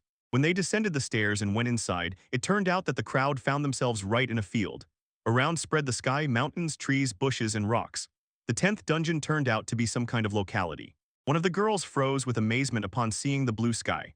Another noticed that this place did not look like a dungeon at all. Lisa said that this place was created by magic. Chrono said in surprise that it was actually very spacious here. The dungeon was eerily quiet, there were no monsters, and they slowly began to walk on the grass. Suddenly the dragon noticed something unusual. It turned out to be horned animals resembling goats. These beasts rushed to attack the people, and Chrono warned that everything was planned so that they would start attacking as soon as people entered inside. He loudly ordered everyone to prepare for battle. The whole team got ready to defend themselves. The horned animals and round monsters began to surround them. A young man with pointed ears named Gildy cast a stone cover spell. Gildy noticed with disgust that all the puddles turned out to be slugs. Slime began to appear from the puddle near Gildy. One of the girls screamed and warned him. The slime began to grow and sway, breaking out of the puddle, and then Gildy turned around with a dissatisfied face. When Gildy turned around, a huge slime appeared before him, instantly engulfing him. One girl was scared that Gildy was eaten by the slime. The slime began to squelch, but Gildy did not drop his knife. Chrono calmed the girl, saying that slime digests food slowly, but she was still very worried about Gildy. And Chrono added that he needed to be rescued immediately. He could suffocate before the slime digests him. Chrono used magic and suddenly a long iron chain appeared. With this chain, Chrono tightly wrapped the giant slime several times. Chrono held the chain with one hand, which was wrapped around the slime, and with the other hand squeezed its other end and tried to hook the legs of Gildy, which were sticking out of the slime. Gildy lay on the ground, Gronin crawled out of the slime, Chrono managed to save him. Others rushed and inquired about the condition of the rescued youth, and someone noticed that now they would have to put all their strength into fighting only the monster. Everyone admired Chrono's strength and fearlessness, but the dragon noticed. While everyone praised him, there was someone else who also deserved attention: Gildy, covered in slime and still alive. Yukino and Sophia attacked the horned beasts and monsters resembling thick cacti together. Sophia happily told Yukino that she would no longer fight monsters, and Yukino replied with a smile that she wouldn't either. Other girls looked at Sophia and Yukino with surprise and admiration. One after another, they knocked down monsters with their delicate hands. And another noticed that Chrono and the rest trained not only during lessons. Lisa told the others that these monsters were not yet the scariest for the Demon King's dungeon, and then added that in the second dungeon a dragon appeared, nicknamed the Gluttonous Dragon, which surprised everyone greatly. Lisa said that Chrono single-handedly defeated the dragon when she, Soul Maid, and Sophia were exhausted and thought it was all over. And a classmate who looked like a dragon noticed that Chrono was truly incredible. Chrono's power inspired all the classmates, and they decided not to fall behind him. Together they became fearless and determined. One of the girls cast ice shackles on the monsters. She stood in the path of the monster rushing at her and did not let it pass. She warned the dragon Cody that the monster was heading his way. In such cases, Cody covered himself with stone armor. Gildy's nails began to sharpen and become covered with fur, and hellhounds appeared beside him. Gildy rushed into attack and shouted that one should not underestimate the power of hellhounds. Lizzie proudly noticed that when everyone saw how Chrono was fighting, they began to improvise, and the more experienced players urged the others on. Only now did Lisa see that everyone had united into one team. Chrono controlled his huge chain and destroyed monsters one by one. Most of them fell. Lizzie sincerely praised everyone for the excellent work and suggested continuing the treasure hunt. The squad was walking through the field like classmates. Someone noticed that the landscapes here were all the same, only the number of strange, twisted trees kept increasing. One of them said that more effort was needed in the treasure hunt. They were not so easy to find. Lisa suggested splitting up and simultaneously searching several places, and if something was found, to report immediately. Everyone listened to her attentively. Suddenly, someone noticed something shining in the field. Chrono approached the place where everything was sparkling. It was a flower of magical energy, one of those magical flowers that accumulate magic in their petals. Chrono was praised for finding this magical flower. Lisa said that it is usually hard to find magical veterinarians. They have transparent petals. And Chrono said that his parents run a pharmacy, so he has experience in this field. Chrono picked this flower and said that he was used to these magical plants. They grow just outside their village. Lisa irritably remarked that such flowers do not grow everywhere and are very expensive. Chrono cheerfully continued to say that his mother cooked delicious dishes from such magical flowers. Lisa was upset that such expensive flowers were used for food and said that Chrono's village was a real mystery. Lisa, with a sparkle of curiosity in her eyes, asked what Yukino saw when she climbed a tree to survey the surroundings. Yukino quietly replied that she did not notice anything interesting, and most likely the treasures were buried underground. Yukino, standing at the top of the tree, noticed in the distance something wrapped in dust was approaching. Two girls were running away from something. The titanium bull was rushing after those two girls. Lisa said that these bulls become uncontrollable when they get angry. The girls were screaming for help, and Sophia wanted to find out what they had done. One of the girls admitted that she accidentally stepped on the bull's tail, but why the bull got angry was still unclear. Gildy did not understand what was happening and why they were approaching him. The girls were terrified and running with all their might, but the bull was catching up with them.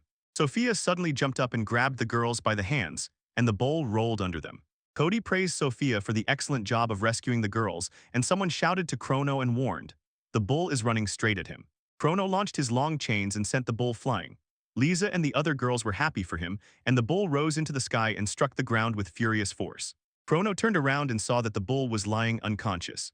All the classmates were amazed that Chrono dealt with the bull with one blow. Lisa happily hugged him, and everyone joyfully looked at the hero. Sophia spread her wings and descended from the sky together with the two girls she had saved. She thanked Chrono for saving her, and the girls sincerely thanked Sophia for the rescue. Suddenly Chrono noticed something shimmering among the grass. He called Lisa in surprise to show her his find. Among the thick grass lay a square treasure chest. His classmates looked at the find in amazement. They saw for the first time what a treasure chest looked like. When Chrono opened the box, he saw a flask inside. Lisa thoughtfully said that they would not recognize the contents until they returned and identified it. Lisa thanked everyone for fighting well. Then she suggested, let's all return to the castle together. In the middle of the room stood a huge sphere made of intertwined iron rings. It was a recognition device into which any object was placed, and then the resulting output was fed into a typewriter with a sheet of paper. Lisa placed the file inside the sphere that Chrono found in the dungeon, and all the classmates held their breath, waiting for the result. A drawing of a bottle and its description appeared on the sheet. It was a bottle with liquid for water sanctification, meant to be used. By type, it belonged to special items and served to create special water. Chrono grabbed the paper with the description of his find. He noticed that holy water was used to balance magical energy. Lisa praised Chrono for his excellent knowledge, which is not surprising for the son of apothecaries. Lisa said that, unfortunately, the contract cannot be broken with holy water. There was very little time left before Sophia's father's arrival, and they had no choice. They had to go back to the dungeon. Someone noticed that the numbers on the typewriter kept increasing. One of the classmates noticed. The Demon King said that these numbers are the current bid at the auction. On this typewriter, the numbers 500, 700 were lit. Lisa looked at the typewriter and was pleasantly surprised. There were incredible numbers. Then I noticed, it seemed the auction was already over. On the machine screen, the numbers lit up, 2 million gold coins. Everyone nearby was stunned by these numbers. Gildy was surprised that this little bottle cost so much. The girls could not believe that such a find could have such a price until one of them noticed. The jacket she had recently looked at cost 20 gold, and she began to think further. At that moment, Chrono got scared and hastily called the girls to move away. Suddenly, millions of gold coins began to pour down. Lisa looked at Chrono and asked what he would do with this money. Chrono smiled happily and said that he would definitely share this money with everyone. All his classmates began to smile cheerfully. The girls were sitting in a hot bath. One of them cheerfully said that today's trip to the dungeon was very fun. Sophie was in a public bath for the first time and sincerely enjoyed the large bath. Yukino submerged herself in the hot water up to her nose, and it relaxed her immensely. The girls suddenly began to ask Sophie about Chrono. Sophie did not understand exactly what they meant. They were passionately interested in whether there was a romance between Sophie and Chrono. They also wondered what orders Chrono gave. The girls did not stop asking about Chrono. They found it strange that he did not even order Sophie to do anything, although she was in complete subordination. Sophie gladly said that Chrono was very kind and brave. He never gave her or Yukino orders they did not like, and she respectfully and gratefully repeated that Chrono was a wonderful person. The girls said that it was simply incredible. Lily grabbed Sophie with both hands by the breasts and noticed with surprise that they were quite large and elegantly shaped. At that moment, Lisa, the Demon King, joined the girls. The girls could not help but notice that Lisa had large and soft breasts. On the other side of the public bath, the boys were bathing and heard the girls' words. Some of them desperately wanted to join the girls. Then one of them suggested spying on the girls, but he was stopped by the thought that it could end badly. Meanwhile, Chrono was rubbing Cody's back. The dragon settled down contentedly and enjoyed it while Chrono soaped and rubbed his skin. Chrono confessed to Cody that in his village lived an old man from the dragon clan, and Chrono himself often washed his back. Cody was surprised. In Chrono's village, dragonborn and genies lived nearby. Chrono admitted that in his village there also live avars, elves, vampires, and others. Such diversity is extremely rare. The dragon asked Gildy if he wanted Chrono to wash his back. Moreover, Chrono was very skilled at this. He smiled and looked at the irritated Gildy. Chrono was even more surprised when Gildy silently sat in front of him and began gently stroking his back. Feeling guilty and dissatisfied, he asked Chrono to do everything properly, and Chrono gladly got to work. Chrono, stroking Gildy's back, noticed that there were still traces of slime on him. At that moment, two boys returned with red spots on their faces, and Cody asked what had happened. It turned out they went to look after the girls and were punished for it. Chrono sat between Sophia and Yukino, feeling awkward, while the girls smiled sweetly, holding glasses with drinks. Demon Queen Lisa praised everyone. They did an excellent job on today's expedition. And today they also found nothing. Cody sighed. This was already their 5th check. He was used to it and could even manage on his own. Chrono noticed red spots on Sophia's back. She smiled and assured that everything was fine, just a little tired. And Yukino also noticed that Sophia looked unwell and became worried about her. Everyone started to worry about Sophia. Chrono thought she was injured, and others thought so too. Sophia reassured everyone that she was fine, and Lisa advised just to show it to everyone to make sure she was okay. Lisa was worried about Sophia. If she was injured, she needed proper help. Sophia insisted that she was fine. One of the girls suggested that the boys go the other way and not peek. Chrono also decided to go with the boys, but he was stopped and warned that he and Sophia were linked by a chain, so it was better for him to find out what happened to the girl. Sophia bared her back, patterns flared on her lower back, it was the demon's crest. This pattern appears only in noble vampires, her father told Chrono about it. The dragon crest was the root of their power, the pattern glows brighter when too much energy is spent, and the same mark can appear on the stomach. Everyone sighed with relief, it turned out not to be an injury. Sophia thanked them for taking care of her. The boys were allowed to return. They were also very worried about Sophia, and one of them wanted to look at her back, but he was refused. Chrono apologized to Sophia. He didn't notice that she was tired because they explored the dungeon every day. Sophia said it wasn't Chrono's fault, she herself didn't notice she was tired. Chrono looked at Lisa, and she suggested that everyone take the rest of the day off because everyone was very tired. Everyone was delighted with this decision. The girls decided to go shopping to look at and try on new dresses, and the boys decided to head to the city to buy something for themselves or go to the sauna, and someone just wanted to eat. Someone suggested to eat a portion for 100 people and take a memorable photo. Some grumbled, but overall everyone was beaming with happiness. Chrono was delighted it was their first lunch. For Chrono and Sophia, it was their first time in the city. Someone suggested that we all set out together to explore the city. Someone had never shopped in the city before. Sophia was happy because it was a great opportunity to spread her wings. Yukino supported her. Lisa was happy because everyone decided to go to the city together. A servant approached them and said that Professor Dante had summoned the Demon King, and Lisa did not understand what had happened. Lisa apologized to the others, asked them to go to the city without her, and turned to Yukino with a request to accompany them. Chrono walked ahead, followed joyfully by Sophia and Yukino. They were shining with happiness because they were going to the city. Lisa ran into Professor Dante in the corridor. He looked like a big dog wearing glasses. The Demon King noticed the bald spot on the professor's head. Professor Dante said he was going bald due to extraordinary circumstances. Professor Dante fell on all fours and said that the guard reported. The Vampire King had just entered the city, and Lisa was stunned. Sophia had said that the king was supposed to arrive in 5 days. Lisa added that Chrono and Sophia were already heading to the city. This news only fueled the rage more. If Chrono and the Vampire King really clashed, not only the castle but the entire city would be destroyed. On the cliff behind the table sat men, before them stretched the whole city, and beyond it in the middle of the forest a castle was visible. The man's cloak fluttered in the wind, and he felt the presence of his beloved daughter.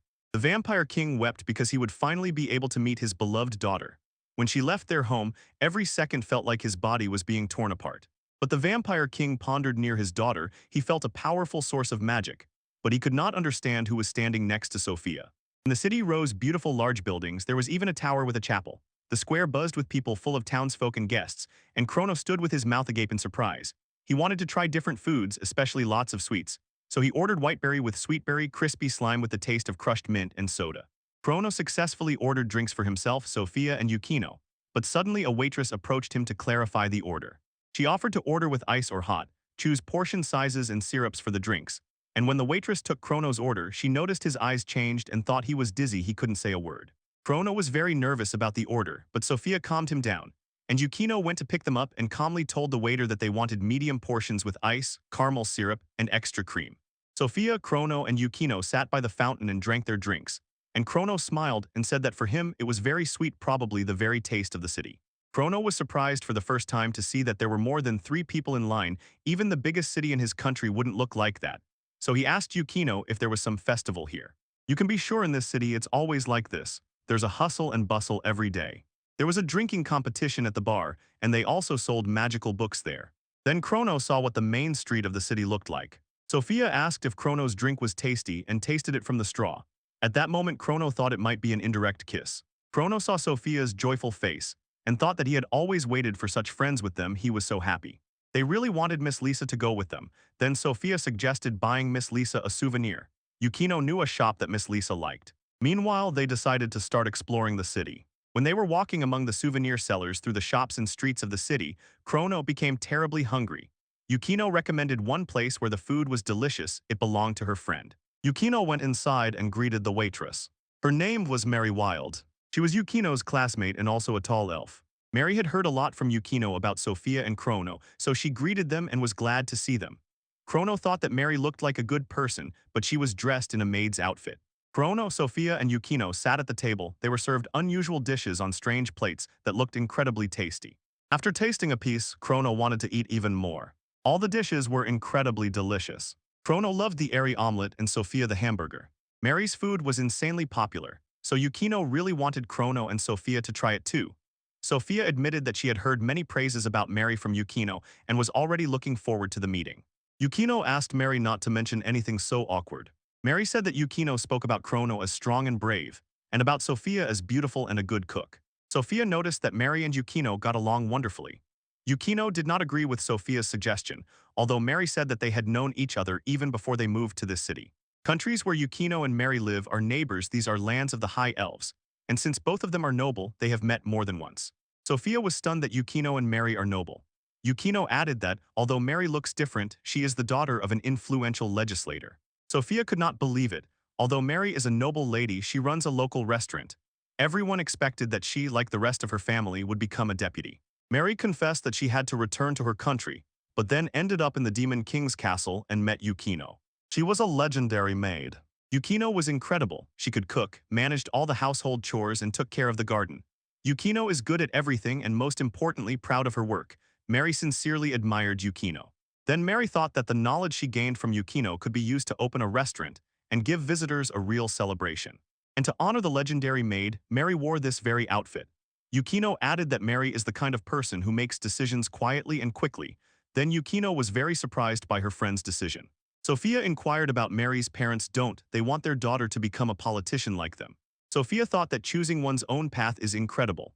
Mary said that her parents wanted her to return home, but she talked to them and her family agreed with their daughter's choice. Mary Wilde said an interesting thing. We have only one life and it will fly by in the blink of an eye, so she believes that everyone should do what they want. The girl said that there are things that can only be done now. Sophia pondered Mary's words about doing what you want and asked Chrono and Yukino if they had a dream. Yukino confessed that she loves wandering dungeons, so she wants to stay in the castle and help the Demon King. There are still many dungeons ahead that she has not explored yet. Yukino wants to draw many maps. Sophia was fascinated by Yukino's dream. Then Yukino asked if Sophia had a dream. Sophia, looking at her reflection in the coffee cup, admitted that she had never thought she could have a choice. But now, having heard Mary's story, she felt that she could do whatever she wanted. Chrono noticed that he and Sophia were very similar. Chrono considered it quite natural that he would inherit the family pharmacy, but he really did not know if he truly wanted that. Chrono came to such a big city for the first time and met such friends. Since then, he wanted to see many new things and meet many new people, and then he plans to figure out what he wants to do in the future. Chrono advised Sophia to look for something to do in the castle if she finds it. He will definitely support her, and Yukino herself offered to become her ally. Sophia was touched by the support of Chrono and Yukino, thanked them, and offered to support them both. Chrono, Sophia, and Yukino said goodbye to Mary. Sophia thought with admiration what a wonderful person Mary was, and Yukino felt proud that a man like Mary was her friend. While Sophia was talking with Chrono, suddenly someone called Harand, her father, the Vampire King, appeared before her. She screamed and threw herself into her father's arms. The Vampire King missed his daughter very much. The Vampire King turned to Chrono, looked threateningly at the young man and said that Chrono must have great magical power, which he felt near Sophia. Incredible magical power was bursting forth from two incredibly huge sources. Professor Dante assumed this was very bad because it meant they had already collided with each other. Professor Dante informed the crowd that a mob was already gathering around this place. The demonic king asked permission to pass through the crowd, and the townspeople were stunned to see him in the city. Lisa and Professor Dante did not understand what was happening until they looked up high above the city. The Vampire King and Chrono were fighting each other. The crowd could not get a knot. He were both incredible. Sophia noticed the Demon King and Professor Dante. Lisa apologized for being late, although they were already rushing as much as they could. The Vampire King glared fiercely at Chrono, and the young man met his gaze without fear. They both swung and their fists collided. Sophia watched their fight. But instead of fighting, they bumped fists, greeted each other, and hugged tightly. The Vampire King and Chrono smiled happily. Sophia's father admitted he hadn't seen Chrono for a long time and noticed how the boy had become stronger since their last meeting, and Chrono in response called the king Old Vlad, not expecting to meet them in such a place. Sophie and Lisa almost fell from surprise when they saw that the Vampire King and Chrono were smiling and greeting each other. Lisa did not understand what was happening at all. Chrono tried to explain to Miss Lisa, and the Vampire King addressed the Demon King and said he had not seen her since her promotion. A few minutes ago, the Vampire King and Chrono were fighting, but they assured me it was not a fight but a greeting. Lisa was surprised by such a greeting, although Sophia's father assured her they were only lightly testing each other's strength. Yukino said she saw them only when they were really fighting her. Rather, she did not see most of the fight. Sophia asked Chrono in surprise if he knew her father. Chrono said that the Vampire King once long ago came to his village. He came twice for medicine, and the last time was 5 years ago. The Vampire King firmly pressed Chrono and said that back then he was still a bit naive. but now he had grown into a real handsome man. He barely recognized him, and Chrono replied that the old man hadn't changed at all. But Chrono could not understand that the Vampire King was Sophia's father. The king asked his daughter about her friendship with Chrono, and Sophia said that they got along well. Vlad was very happy about this. The Vampire King asked Chrono to protect his beloved daughter from any problems that might threaten her, and Chrono agreed unconditionally. But he could not confess that he was the one who turned her into a slave. The Demon King addressed Yukina. Sophia said that she was a high school student named Yukino and that she was also her friend. Yukino was glad to meet the Vampire King. The professor decided to go study together with the other teachers. Lisa suggested that instead of just standing and chatting, it would be better to return to the Dragon King's castle. The Vampire King agreed with her and asked her to lead them to the castle. The Vampire King was impressed by how much the city had changed. Lisa was honored to hear this from the Vampire King. Lisa wanted to make sure that King Gray would not find out. Chrono had to be careful not to say anything that could be taken as an order. For Sophia, this would be the best option. Sophia's father asked what they were whispering about. Lisa said they were discussing where to place the Vampire King, and Sophia's father asked her not to worry because his carriage was following him. He rode in the carriage for only half the way, and the Vampire King, impatient, flew the rest on his wings. Someone was heading to the Vampire King. Suddenly, a huge beastman appeared in the air and fell right between Chrono and the Vampire King. No one could understand what was happening. They were drunkards. A fight broke out between the giant and the beastman, and the tavern owner begged them to calm down. These drunks were arguing and disputing about who drank how much. One of them hit the one who called them drunks, and then Sophia stood before them and asked them to stop the fight. The Vampire King and Chrono were afraid for Sophia. The giant drunkard looked threateningly at little Sophia and swung his huge hand towards her. At that moment, the father tightly embraced his daughter, and Chrono stood opposite the giant. They were both worried about Sophia. Chrono was confident he could handle such an attack on his own without any help. Chrono persistently addressed the drunkards. Drinking in the middle of the day is your business, but do not disturb anyone. The giant was outraged by what Chrono had just said. The giantess began to clench her fists because she wanted to start with Chrono, and then this giantess was very surprised. The Vampire King stood before the giant and threateningly asked what he was trying to do with Sophia, his only and beloved daughter. In response, the giant simply laughed. No one dared to raise a hand against Sophia. The Vampire King took up magic. The giant did not understand what the old man was going to do, and Sophia tried to stop her father. Yukino began to lead Sophia away from the fight. The Demon King Lisa shouted to everyone, "Quickly, run away." She noticed that if as much magical power as the Vampire King was about to use was applied, the city could be destroyed. Chrono noticed that the old man still had the habit of getting angry easily. At that moment, Lisa turned to him. At that moment, the Vampire King wanted to show the drunkards his fist of wrath, and the giants and beastmen begged the drunkards in fear to save them. Someone stopped the fist of the enraged Vampire King. Lisa, Sophia, and Yukino closed their eyes and hid from the strike force. The one who grabbed the fist of the Vampire King turned out to be Chrono. He was trying to calm the elders. The Vampire King stood in shock. Chrono dared to stop him. Chrono said to the old man, "If you're worried about your daughter, listen to what Sophia will say." She tearfully begged her father to stop. He could destroy the whole city. She was fine. The Vampire King asked his daughter not to be sad. It hurt him that he couldn't hold on when she was in danger, and he carefully wiped her tears. The Vampire King looked threateningly at the drunkards, and they were very scared. The old man decided to spare them for Sophia's sake. He told the drunkards to leave quickly and never fight in the city again. They quickly ran away and apologized. Then the Vampire King apologized to Chrono. The young man asked the old man not to worry and showed his hand. It only hurt a little. And the Demon King, hearing this, was very surprised. The townspeople rushed to thank Chrono for stopping the fight and saving the city from destruction. Chrono added that Sophia was the first to try to stop the fight. Then they began to thank her too. Chrono almost called Sophia to him, but stopped in time. It would have sounded like an order. Whispering, he hinted to her that they should not show the chains on their necks. At that moment, the Vampire King approached them. The Vampire King said in a serious tone that Chrono and Sophia had been acting a little strange for some time, and asked if they were hiding something from him. Chrono silently looked at the old man. The Vampire King asked Chrono if he and Sophia had been acting strangely for a long time, and if they were hiding something from him. Long ago, Chrono had a warm conversation with the Vampire King. Back then, he was still small, and then old, and the boy laughed carefree and talked while sitting in the garden. Sophia confidently convinced her father that they were not acting strangely at all, and Lisa immediately intervened and suggested to the Vampire King to visit the open bathhouse in the Demon King's castle. He was tired after a long journey. Finally, the Vampire King turned to Chrono and asked if it was really so. Chrono looked into the old man's eyes and lowered his head. Chrono admitted that he did not intend to hide anything from the Vampire King. Lisa tried to stop Chrono, but he still decided to tell the old man everything. They returned to the Demon King's castle. It was not appropriate to talk about this in the city center. Lisa asked Chrono what exactly he was going to say to the Vampire King.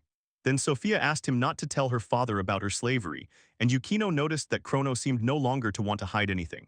Chrono apologized to Sophia for not consulting her, but he did not think he could hide it from his friend. The girls looked at the young man in surprise. All the inhabitants of Daring Chrono were very old. Although they were kind to him, to them he was just a child, like a grandson. There was no one there he could call a friend. In childhood, Chrono read books that said all children get along well with each other. They gather fruit, catch fish, and play all day until they get completely dirty.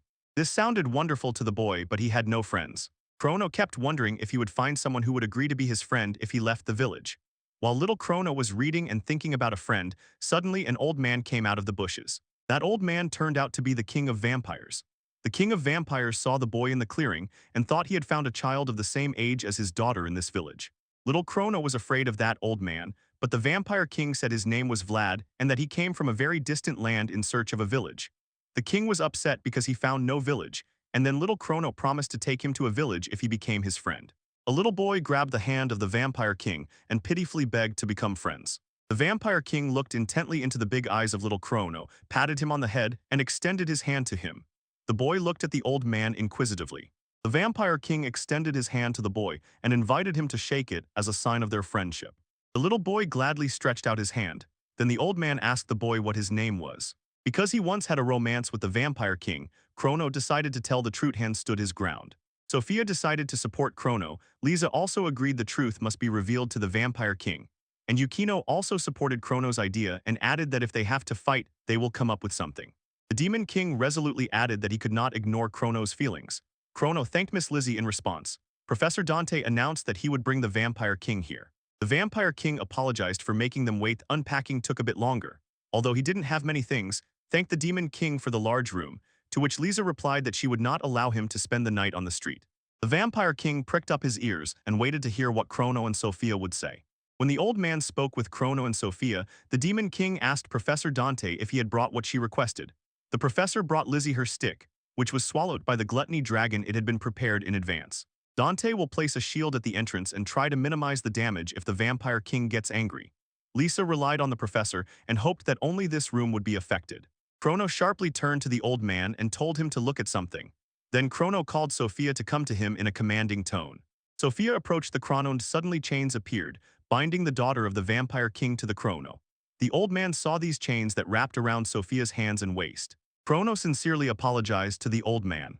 Chrono confidently continued and said that due to an unfortunate accident, he turned his dear daughter into a slave. The old man asked if it was true that Sophia had become Chrono's slave. Sophia tried to protect Chrono and assured her father that Chrono was not guilty of anything and did not intend to harm her. The Vampire King said calmly, but did not hide his surprise. This is truly a huge problem. It turned out the Vampire King knew about it from the very beginning. Everyone was shocked. The old man knew everything. Chrono kept saying it was an unforgivable act. Only then did he realize what the old man had just said. Sophia was stunned. Her father knew that she had become a slave of Chrono. The old man admitted, whoever has even a drop of strength and pays a little attention will be able to notice it at least a little. The Vampire King also saw the chains on Yukino, and Chrono felt even more uneasy. Only now did Chrono realize that anyone could see these chains. And he felt sorry for Sophia and Yukino. Lisa said that only people with great power noticed them, and even she did not see them until Chrono made them visible. Only now did the old man understand why Chrono was so nervous and what he wanted to talk about. But Chrono could not hold back and directly said to the Vampire King, wasn't he angry that his dear daughter ended up under the control of a man? The old man smiled and answered Chrono's question. The Vampire King was not angry because this man was Chrono.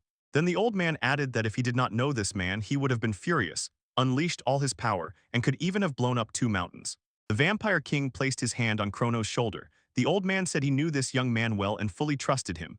Chrono rejoiced at the old man's words. The father noticed that his daughter looked very cheerful. The Vampire King turned to his daughter and asked if Chrono was a good person, and she smiled and said that she thought it was unfair that her father met him earlier than she did. When Chrono said that Sophia's slavery happened due to an accident, the old man wanted to know exactly how it happened. Chrono tried to explain, but when everyone learned that he had created a dungeon with 400 floors, they were stunned with amazement. The old man praised Chrono for such a wonder, and Chrono only said that he actually wanted to create just a dungeon with 4 floors.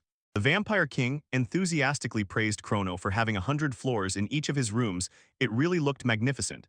The old man was sure that everyone was trying their best to break the contract, so the king decided to leave the contract issue unresolved because he trusted them.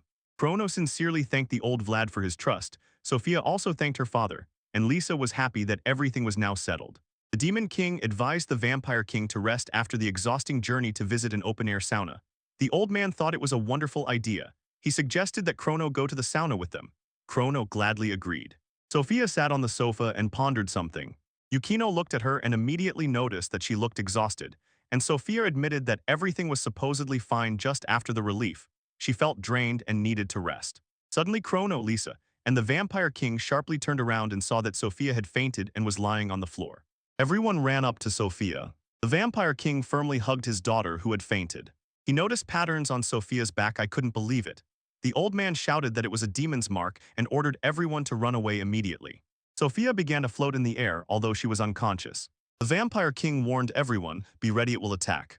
Lisa did not understand what it could be. Suddenly some black force attacked them, and Chrono rushed forward, covering Lisa with his body. Then this black force attacked Yukino. She felt all its power. Chrono rushed to protect Yukino, desperately trying to hold that force with both hands. Yukino apologized and asked me to hold Chrono a little longer. Chrono tried to tame the black force, not understanding what it was. The Vampire King pulled out a glass bottle and tried to make Sophia drink from it. She drank what was in the bottle. Sophia lay on her father's lap, and the dark force began to return to her again. The Demon King was worried if everyone was okay. Everyone in the room was fine, except Sophia. The Vampire King tried to resurrect his daughter. Lisa suggested to King Grieve to take Sophia to the infirmary. Sophia was carried out in his arms. Chrono was still in the room. His gaze fell on the glass vial from which Sophia was drinking. At the medical station, the doctor said that Sophia was fine and just needed to sleep. Sophia lay on the bed and slept. The Demon King sincerely thanked the healer. Chrono looked at the old man and asked what really happened. The old man dared to tell Chrono about the demonic mark on his daughter's back.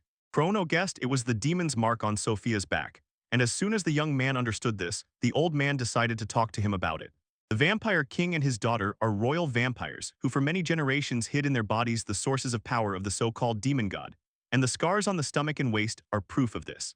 This mark allowed the old man's ancestors to become heads of the vampires and distinguished him among others, but keeping control over powerful vampires from generation to generation is difficult. An uncontrollable demon breaks out despite the person's will, and Sophia has not yet learned to make the demon's power her own. Lisa asked tremblingly if Sophia knew about the demon, and Sophia replied that she did not panic when the mark appeared on her lower back. Yukino noticed, the demonic mark appears when the carrier's body is tired. The Vampire King admitted that he had told nothing to his daughter. Sophia did not even know about the existence of the demon. He did not want his child to carry unnecessary worries. In Sophia, as soon as the mark appears, the strength in the body fades. This is a sign that the attack is approaching. Before going out, she took medicine to suppress the symptoms. Chrono instantly recognized the medicine bottle. It was from his parents' house, and the old man sincerely admitted that he had traveled to his village to prepare medicine for Sophia. Preparing this medicine for Sophia would have been impossible without a trip to that village. It was in the village that Chrono found the ingredients, preparation methods, and special materials. After taking the medicine, symptoms may not appear for up to 6 years. Sophia took them 11 and 5 years ago, and the old man was sure they would not appear for another year, but this attack still happened. This time, the visit to the Demon King's castle simply broke the heart all because the demons responded to each other. The old man felt that everything would be fine. The medicine the old man gave his daughter 5 years ago no longer worked. Lisa and Chrono were very worried about Sophia's condition. The old man needed to leave for Chrono's village as soon as possible. Chrono told the Vampire King that preparing the ingredients for the medicine would take 6 months. The young man feared that Sophia would remain in such a state. The old man wanted to leave here and wait until the medicine was ready. Lisa was very surprised by the old man's departure. The Vampire King said they would have to take Sophia to the village and make sure she rested. And Chrono also had to go because he had a dominant contract. Chrono was stunned to realize that he too would have to leave this place, and Lisa tried to stop them. They had just arrived and had not yet managed to make friends. The old man asked Chrono if he would go. At that moment, Sophia came to her senses, got out of bed, and eavesdropped on the entire conversation about the demon. Her father was worried about his daughter and asked her not to get up, and the Vampire King informed the daughter that Chrono was coming with them. Sophia shouted to her father that the demon was her own problem. She did not want Chrono to waste his precious time on her in vain. The old man was surprised by his daughter's response. Chrono began to worry about Sophia and asked her not to worry about him. Sophia suggested to the young man to find something to do together in this demonic castle. That was exactly what they talked about in the restaurant. Then she was very happy. Sophia was sad if Chrono missed school. She remembered Mary Wilda's words. There are things that can only be done now. Although a year will fly by quickly, the last 6 months became an irreplaceable period in life. Chrono felt incredible pain. It was very hard for him. And at that moment he realized that Sophia cared about him. Sophia was truly too kind for Chrono. Chrono approached the old man and asked if he had medicine. He sharply grabbed the Vampire King by the collar and asked him. Chrono desperately wanted to know how the old man learned to control the demonic god in his body. Professor Dante tried to stop the embittered Chrono. The young man wanted to know how the old man did it and asked me to tell him. Chrono decisively said that if Sophia recovered, he would do everything. The Vampire King continued to look at Chrono, his eyes wide open in surprise. The young man relentlessly sought to break free to subdue the demon of old Vlad. Eventually, the Vampire King yielded to Chrono's pleas and simply said that there is only one law power. The old man told Chrono to fight Sophia and he defeated her. Chrono looked at the sleeping Sophia and could not believe that he would have to fight her and defeat her. The King of Vampires said that Chrono's opponent would be the demon sleeping inside Sophia. If Chrono manages to defeat it in its manifested form, the demon will forever become the power of its master, and this chaos will finally end. The King of Demons said that demonic gods are rude, wild beasts. Professor Dante, with the permission of King Grave, asked if there was any reason why he could keep Sophia's condition under control by giving her medicine. Chrono said that the old man could not defeat the demonic god, and the King of Vampires admitted, "What happened today is only a small part of the demonic god's power that has leaked out. Much more of this power is hidden in his body." Last time the Vampire King failed with drugs, and then his father with the elite had to fight the demonic gods. When the old man's father lost one arm, the battle ended, and the city castle turned into ruins. The whole hall froze, listening carefully to the King of Vampires. The old man continued his story. The method his ancestors used was impractical, so the King of Vampires, caring for the people nearby, kept the demon in check with medicine and waited until Sophia became strong enough to tame the demonic gods herself, although he did not know how long it would take, years or decades. Chrono looked at the sleeping Sophia and remembered her words. She said she wanted to find something together that they both would want to do and did not want Chrono to skip school because of her. He recalled how Sophia, talking about Mary's words, said that there are things that can only be done now. The last 6 months became an irreplaceable period in Chrono's life. These unforgettable moments were also in Sophia's life. Chrono decisively approached the King of Vampires and asked if the battle with the demon god would affect Sophia herself. The old man replied that the demon would completely separate from Sophia. She would not share the harm the demon receives. Chrono was determined and unwavering, ready to fight Sophia's demonic gods, and did not think at all about what might harm her. The King of Vampires began to refuse Chrono. The demon in Sophia was too strong, and the castle with the fortress town, which every demon king protected, was severely damaged. This was exactly what needed to be avoided. The town and the castle were under the protection of Lisa. She joined Chrono to defeat the demonic god Sophia. And Unico also decided to join the fight. She assured the King of Vampires that she had enough strength. Professor Dante was ready to do anything to support them. Chrono stood beside Sophia's bed and resolutely said that everyone was ready to fight the demonic god Sophia. And the father, frightened, asked his daughter to stop Chrono because this god could destroy everything around. Sophia woke up and trusted Chrono with a smile. Chrono smiled. At that moment, a noise was heard behind the door. Chrono's classmates burst into the room through the door. Lisa praised them before the King of Vampires, saying that they were all good students and studied in advanced classes. All the classmates competed to say louder that they did not want to eavesdrop, but still heard everything and did not even suspect that the marks on Sophia's back were so serious. They really wanted to help Chrono somehow. Suddenly they noticed Gildy was lying on the bed unnoticed by anyone. Gildy asked not to complicate his life and refused to help Chrono. Chrono asked Gildy for help. Gildy froze in surprise at Chrono's request, but still agreed to help him defeat the demon. Chrono sincerely thanked all the guys for their support. Chrono asked his classmates in surprise why they were all in the infirmary. It turned out that Gildy had eaten too many parfaits in the cafeteria and was taken to the infirmary, so they all came to visit Gildy. The guys started mocking Gildy. He said that they all passed quickly, but he kept eating parfait. Gildy suddenly felt nauseous as soon as he remembered that creamy taste. All the guys happily decided to save Sophia. The classmates refused to believe that Sophia could be torn away from school life. Everyone wanted to help Chrono. The Vampire King was glad that he had enrolled Sophia in this very school. He saw how devoted his daughter's friends were.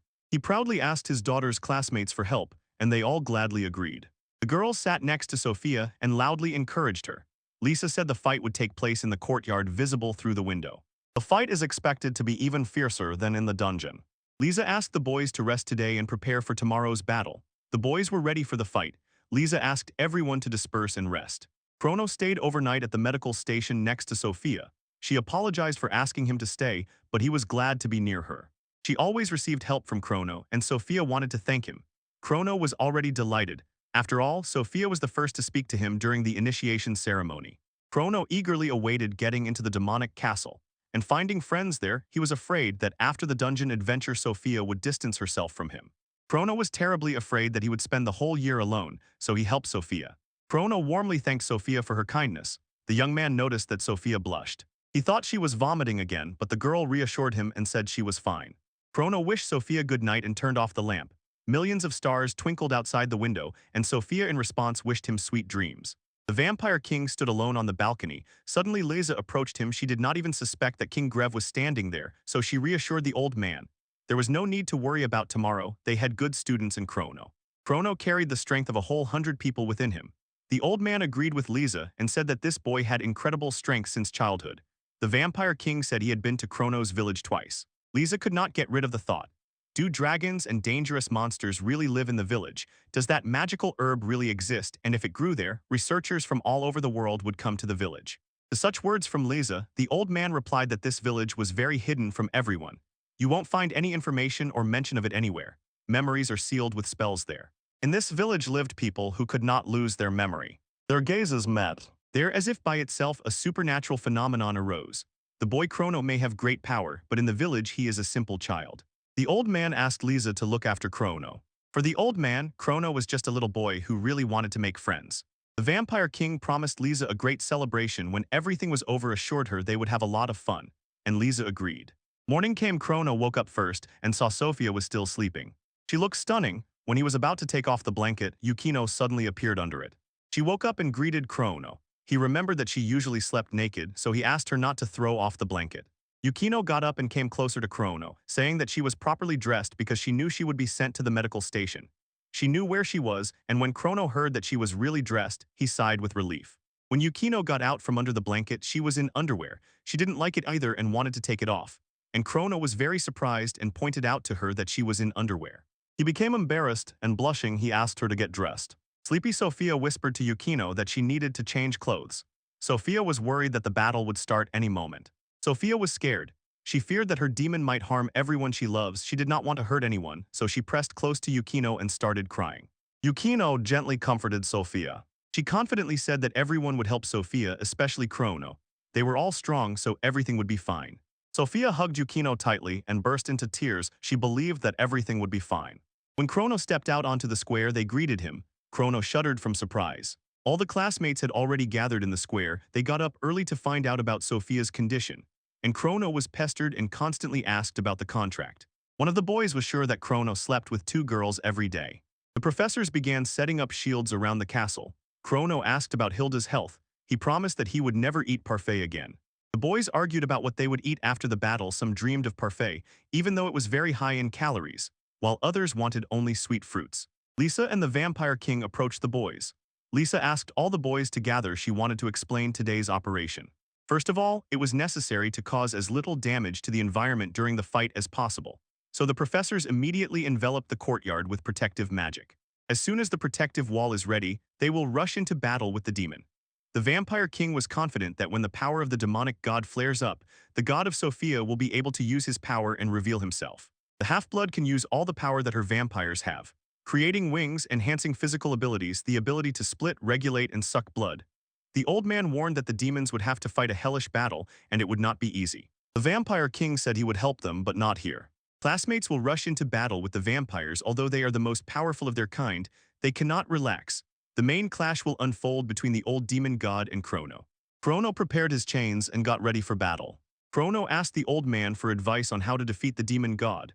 The Vampire King said that physical attacks have little effect against that demon. The demon god who escaped took on the form of his master. In human form, he has a hidden core in his heart. The old man pointed to the heart. If Chrono destroys this core, victory will be theirs. Chrono promised to defeat the demon. The old man wanted him not to give up. The young man smiled and said he understood everything the old man said. Something happened to Vlad. The old man bared his torso. A demonic mark was visible on his stomach. The demon king decisively ordered the demon to wake up. Everyone watched the old man intently. The old man was on all fours on the ground. Black forces began to burst out of him. Lisa warned him that the shields were still being raised, but the demonic god no longer obeyed the old man. Chrono was ready, seeing their old man and black shadows emerging. Sophia suddenly felt what was happening to her father. She began to call upon the great king of demons to awaken the demonic gods. Yukino stood beside Sophia. Suddenly, a demon burst out of Sophia's body, resembling her body and hair naked and legless. Yukino saw before her an exact copy of Sophia, only naked and covered with dark spots. Chrono remembered that runaway demons usually take the form of their masters. Before him stood the vampire king, but it was a demon from which black shadows were escaping, and everyone tensely prepared for battle. Chrono froze, seeing Yukino fly out through the broken window. She managed to grab hold and warned that something else was coming. An exact copy of Sophia stood before Chrono. It was Sophia's demonic god. Both demons merged and appeared before Chrono. Chronos looked intently at the two demons resembling father and daughter. Then the young man said they would have to fight two demons at once. Chronos took the lead, his friends behind him, and all of them were ready to fight for Sophia. They were opposed by two demonic gods. Chrono prepared his chain and aimed it at the demon that looked like an old man. Vlad watched the hero intently. Two demonic gods stood side by side. Their black smoke began to transform into huge bats. The boys started to hide their heads. Black bats flew at the boys from all sides. They instantly prepared for battle. Gildy was afraid of nothing. He wounded one bat and it dissolved into black liquid with bubbles. The bats attacked. Gildy took real pleasure in fighting the bats, and the girl sternly warned him, use magic, not physical strength. She unleashed wind magic to drive the bats away. The other boys noticed that magic worked well against the bats, but there were too many of them. One of the boys suddenly noticed that some of his magic was being drained. The bats used a power that sucks energy. Lisa asked Professor Dante to take King Grieve to a safe place. When the old man set off with the professor, he warned that demons could steal not only the ruler's appearance, but also his thoughts and memories. Chrono armed himself with a chain, and immediately found himself face to face with a demon resembling the king of vampires. The demon kicked Chrono with such force that the young man was thrown to the side. Chrono managed to get up and did not fall to the ground. Lisa was terribly worried about the young man. Chrono called out to Yukino, who was standing on the tower wall. I'm okay, the main thing is we need to stop the demonic god of Sophia. The demon of Sophia slowly and confidently began to approach him. The demonic god of Sophia raised his head to the sky and saw a small defenseless spot there. The demon smiled cheerfully. Lisa instantly noticed where the demon was heading and shouted to everyone that there was no shield there. The demonic god of Sophia rose into the sky, to the place where there was no protection, and at that very moment Yukino grabbed his legs. She held the demon back with all her strength, not letting him break free. The demon managed to free one leg, then mercilessly began to strike Yukino's head with it. Yukino could not withstand the blows and began to fall. Someone cast air cushion magic and Yukino landed softly.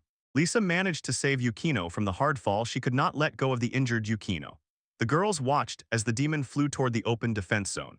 At that moment, Lisa took her wand and began to use chain magic. Magical power burst from Lisa's wand. The magic that burst from Lisa's staff began to chase the demon. She grabbed him by the legs and spun around his body. Lisa stood confused and did not know what to do with the demon. Chrono rushed into battle with the demonic god of the vampire king. Lisa was not strong enough to defeat the demonic god. The demonic god of Sophia broke free from Lisa's spells and lunged at Lisa, who was standing on the ground. Yukino screamed to warn her. She was terrified and did not know what to do. The demon began to attack Lisa. The demon's power did not reach the girl in time at that moment. The chain protected Lisa from his attack. The demon was confused. Yukino sighed with relief. Lisa was insanely happy. Chrono had managed to save her after all. Chrono warned Lisa, take care of yourself. The vampire king demon lunged at Chrono with his fists. Chrono tried to block the blows with the chain, but he was knocked back by each hit from the demon. Chrono looked at the demon and suddenly realized the vampire king demon was trying to shoot at him. Chrono understood that the vampire king demon was covering the demonic Sophia. Fortunately for him, other demon gods attacked him. This gave a chance. So the most important thing now was to defeat Sophia, and he flew a little to the side from the vampire king demon. For Chrono, the most important thing was not to let Sophia's demonic god escape. He looked at his hand wrapped in the chain, and in his palm lay a small stone. Lisa stood on the ground and raised her hand, holding her staff. Suddenly, huge doors appeared before her. These were the doors to Chrono's dungeon, and Chrono ordered Lisa to drag the demonic god Sophia through them. Lisa listened to the Chrono. Then she said that if it became dangerous, one could simply close the dungeon door. The dungeon door was a giant cage for two demonic gods. The main thing was to get them there and then get out of their dungeon as quickly as possible. Lisa warned all the boys that she was going to lock the demonic goddess Sophia in the Chrono dungeon. The boys rushed to the storage and warned each other so that everyone could hear. The girl began to open the door. Cody noticed that the demon lord was not letting them approach. Gildy grabbed a knife and was displeased with the demons, and the girls noticed that his mood had changed. Gildy said that the demonic god gathered them all together for him. It meant that the demon decided they would not be able to defeat him, and Gildy boiled with rage because the demons underestimated him. The girl said with disgust that this was a trait they hated in Gilda. Cody noted that it only meant they needed to become stronger than they are now. The girls joined forces with Cody and Hildy. The boys first decided to chase away the bats. They stood next to each other. Yukino began to fend off the bats with her hands. The boys asked her to take care of herself, and when Yukino's head started bleeding, she assured them it was just a scratch and promised to help Sophia. She boldly said that it did not hurt at all. Black bats hovered over the yard and took turns attacking the boys. At that time, Sophia was lying on the bed in the hospital ward. She was exhausted to the limit but still conscious. Sophia tried to get up but immediately fell to the floor. Sophia tried to get up from the floor but had no strength. Then she spread her wings and with their help somehow managed to lift her torso a little. Sophia clung with her hands to the iron pipe. Her wings could not lift her tired body. She tried with all her might to get up from the spot and finally managed to stand, holding tightly to the iron pipe of the screen, because she was terribly worried about the boys and I asked them not to get hurt in the fight. At that moment, Chrono was mercilessly fighting with fists against the demon god of the Vampire King. Chrono was wrapped in impenetrable chains. Chrono decided to deal with the old man's demon god first. The demon only hissed at this. Suddenly, Sophia's demonic god spoke. First, he addressed Chrono and called him a boy, then introduced himself Sophia. Chrono was surprised that the demon could speak, but then I recalled the old man's words. The Vampire King said that the demonic god takes not only the owner's appearance but also his thoughts and memories, and then Chrono addressed the demon and asked if he could speak. The old man's demonic god addressed Chrono the same way the old man addressed him, and called him Boy Chrono. Chrono calmly replied to the demon god of the Vampire King. If that really was an old man, he did not cut him in half, implying that only one part of the demon wanted to fight. Chrono wondered how he could not worry about his own daughter. The young man proudly looked at the demon and clenched the metal chains with sharp spikes in his fist. The young man warned the old demon that he would not hold back anymore. Chrono prepared to fight with full strength. Lisa wrapped the entire body of Sophia's demonic god with her magic, and she held a staff in her hands. Then she warned the demon, "Don't move." Lisa was determined. Sophia's demonic god writhed under Lisa's spells, twisted, screamed, but could not break free. Lisa stood by the door to the dungeon of time, and the demon hovered in the air, taller than her. Lisa warned the demon that now they would go together into the dungeon of time. Suddenly, the girls noticed huge black bats approaching them. Two girls bravely stood up for Lisa. The demonic god of Sophia resisted, and Lisa could not make the demon drag him into the Chrono dungeon. Professor Dante returned to the Dragon Lord. Lisa fell to her knees. She felt that her mana was exhausted. The Vampire King shouted that they could suck out mana. The demonic god of Sophia appeared above Lisa's head. She realized that she was trapped and could not get out of here. The demonic god smiled seriously, seeing that Lisa was giving up. Suddenly, someone's leg swung near the demon. She instantly rushed at the demon, while the demon was distracted by Lisa. Lisa was kneeling near the open gates of the Chrono dungeon, and the demon and Yukino lay on the ground before her. Lisa saw how Yukino grabbed the demon from behind and pushed him to the ground. The demon king shouted, "Yukino!" She was terribly worried about the girl. At that time, brave Yukino was twisting the demon's arms. The whole battle was watched by the exhausted Vampire King, next to whom stood Professor Dante. The Vampire King was worried about Yukino and called her too reckless. The Vampire King addressed the demon and warned him that he would not cope with Chrono. And Yukino turned to the king and calmly said not to worry, what she did would be enough to buy some time for Chrono. The Vampire King froze in amazement, and Lisa was happy and infinitely grateful. Chrono turned around when someone called him. Lisa peeked through the dungeon door and told Chrono that she understood everything. The young man was glad for her, and she promised that as soon as she figured things out, she would immediately follow them. The Vampire King called Lisa, but she did not respond. The old man was terribly worried about Yukino, and Lisa managed to drag the demonic god of Sophia into the Chrono dungeon. But the old man saw nothing behind the closed doors and therefore worried even more about the girls. In the huge dungeon behind closed doors, Yukino and the Demon King challenged the demonic goddess Sophia, and her demonic deity rose high above Yukino and Lisa. In the huge dungeon stood tall columns. The vault was in darkness. Only the two of them, Yuki and Lisa, against the demon, who looked fiercely at them. The Vampire King asked Professor Dante why he did not leave the students. Dante confidently and proudly replied that he believed in the Demon Lord and his students, and then added that he still believed in the Boy of Time. The demonic god of the Vampire King and Chrono stood opposite each other in the field, the young man clutching chains with sharp spikes in his hands, and Chrono firmly and resolutely declared to the demonic god of the old man that he would put an end to this. while the demonic god of the Vampire King stood before the boy, covered in black spots and with black wings. Suddenly, the old man's demon god shouted, calling the young Chrono and the boy. Then the demon screamed threateningly. Something unusual began to emerge from his black wings black, and there were many of them. When Chrono saw bloody blades growing from the demon's wings, he realized the danger. The demon pointed at him, and countless sharp black blades, obeying his magic, flew at Chrono. Chrono's hands were wrapped in chains. He controlled them with both hands and broke the demon's bloody blades on the go. The Vampire King saw that all the blades flying toward Chrono fell to the ground. Professor Dante also could not believe it. The blades fell to the ground, and even the longest ones bit into the soil. And then the demonic god of the Vampire King attacked the youth. The old man was very frightened for the boy Chrono, but the chrono chains managed to form several rows to block the blades. Professor Dante was stunned when Chrono told the demon that he had deflected all his blades. The old man's demonic deity became fiercely angry at the youth, seeing that his blades were stuck between the chrono chains. Chrono, covering his face, said that the demonic god of the Vampire King was by no means like the old man. He would never stoop to such vile tricks. Chrono stood in chains and said that the Vampire King always fought him face to face. It was strange for the Vampire King to hear this from Chrono. The youth wrapped the chain around his hand and clenched his fist. Chrono was about to strike, but before that, he told the demon that his master was tens and hundreds of times stronger than him. The young man decided to deliver a devastating blow to the demon and therefore turned to the god of demons. Chrono asked the demon not to be angry and simply return to the body of the old man. And at these words, the demon god of the Vampire King laughed. Then Chrono decided to act decisively. She began to wrap the chain around her hand, then he clenched his hand into a fist. Chrono sneaked up from behind, wrapped the demon god in chains and wounded him with the sharp end. In this battle, he instantly knocked down the demon Vampire King, and not just knocked down. The sharp tips of the chain pierced right to the very core of the demon. Chrono remembered the old man's words. The core was instead of a heart. He froze in place and watched as the demon lost the battle. The entire black essence of the demonic god instantly disappeared. Chrono watched as the demon's powerless essence returned to the Vampire King. The demon became sullen, quieted down, and became calm. Chrono immediately ran up as soon as he saw the Vampire King and Professor Dante. The boy asked the old man if he was okay. The Vampire King approached the boy and admitted that he was ashamed because Chrono saw what was in his head. Chrono decisively denied the old man's words. The boy boldly said that the old man was a good father. The Vampire King thanked the boy Chrono. Now Chrono decided to go after the demonic god of Sophia.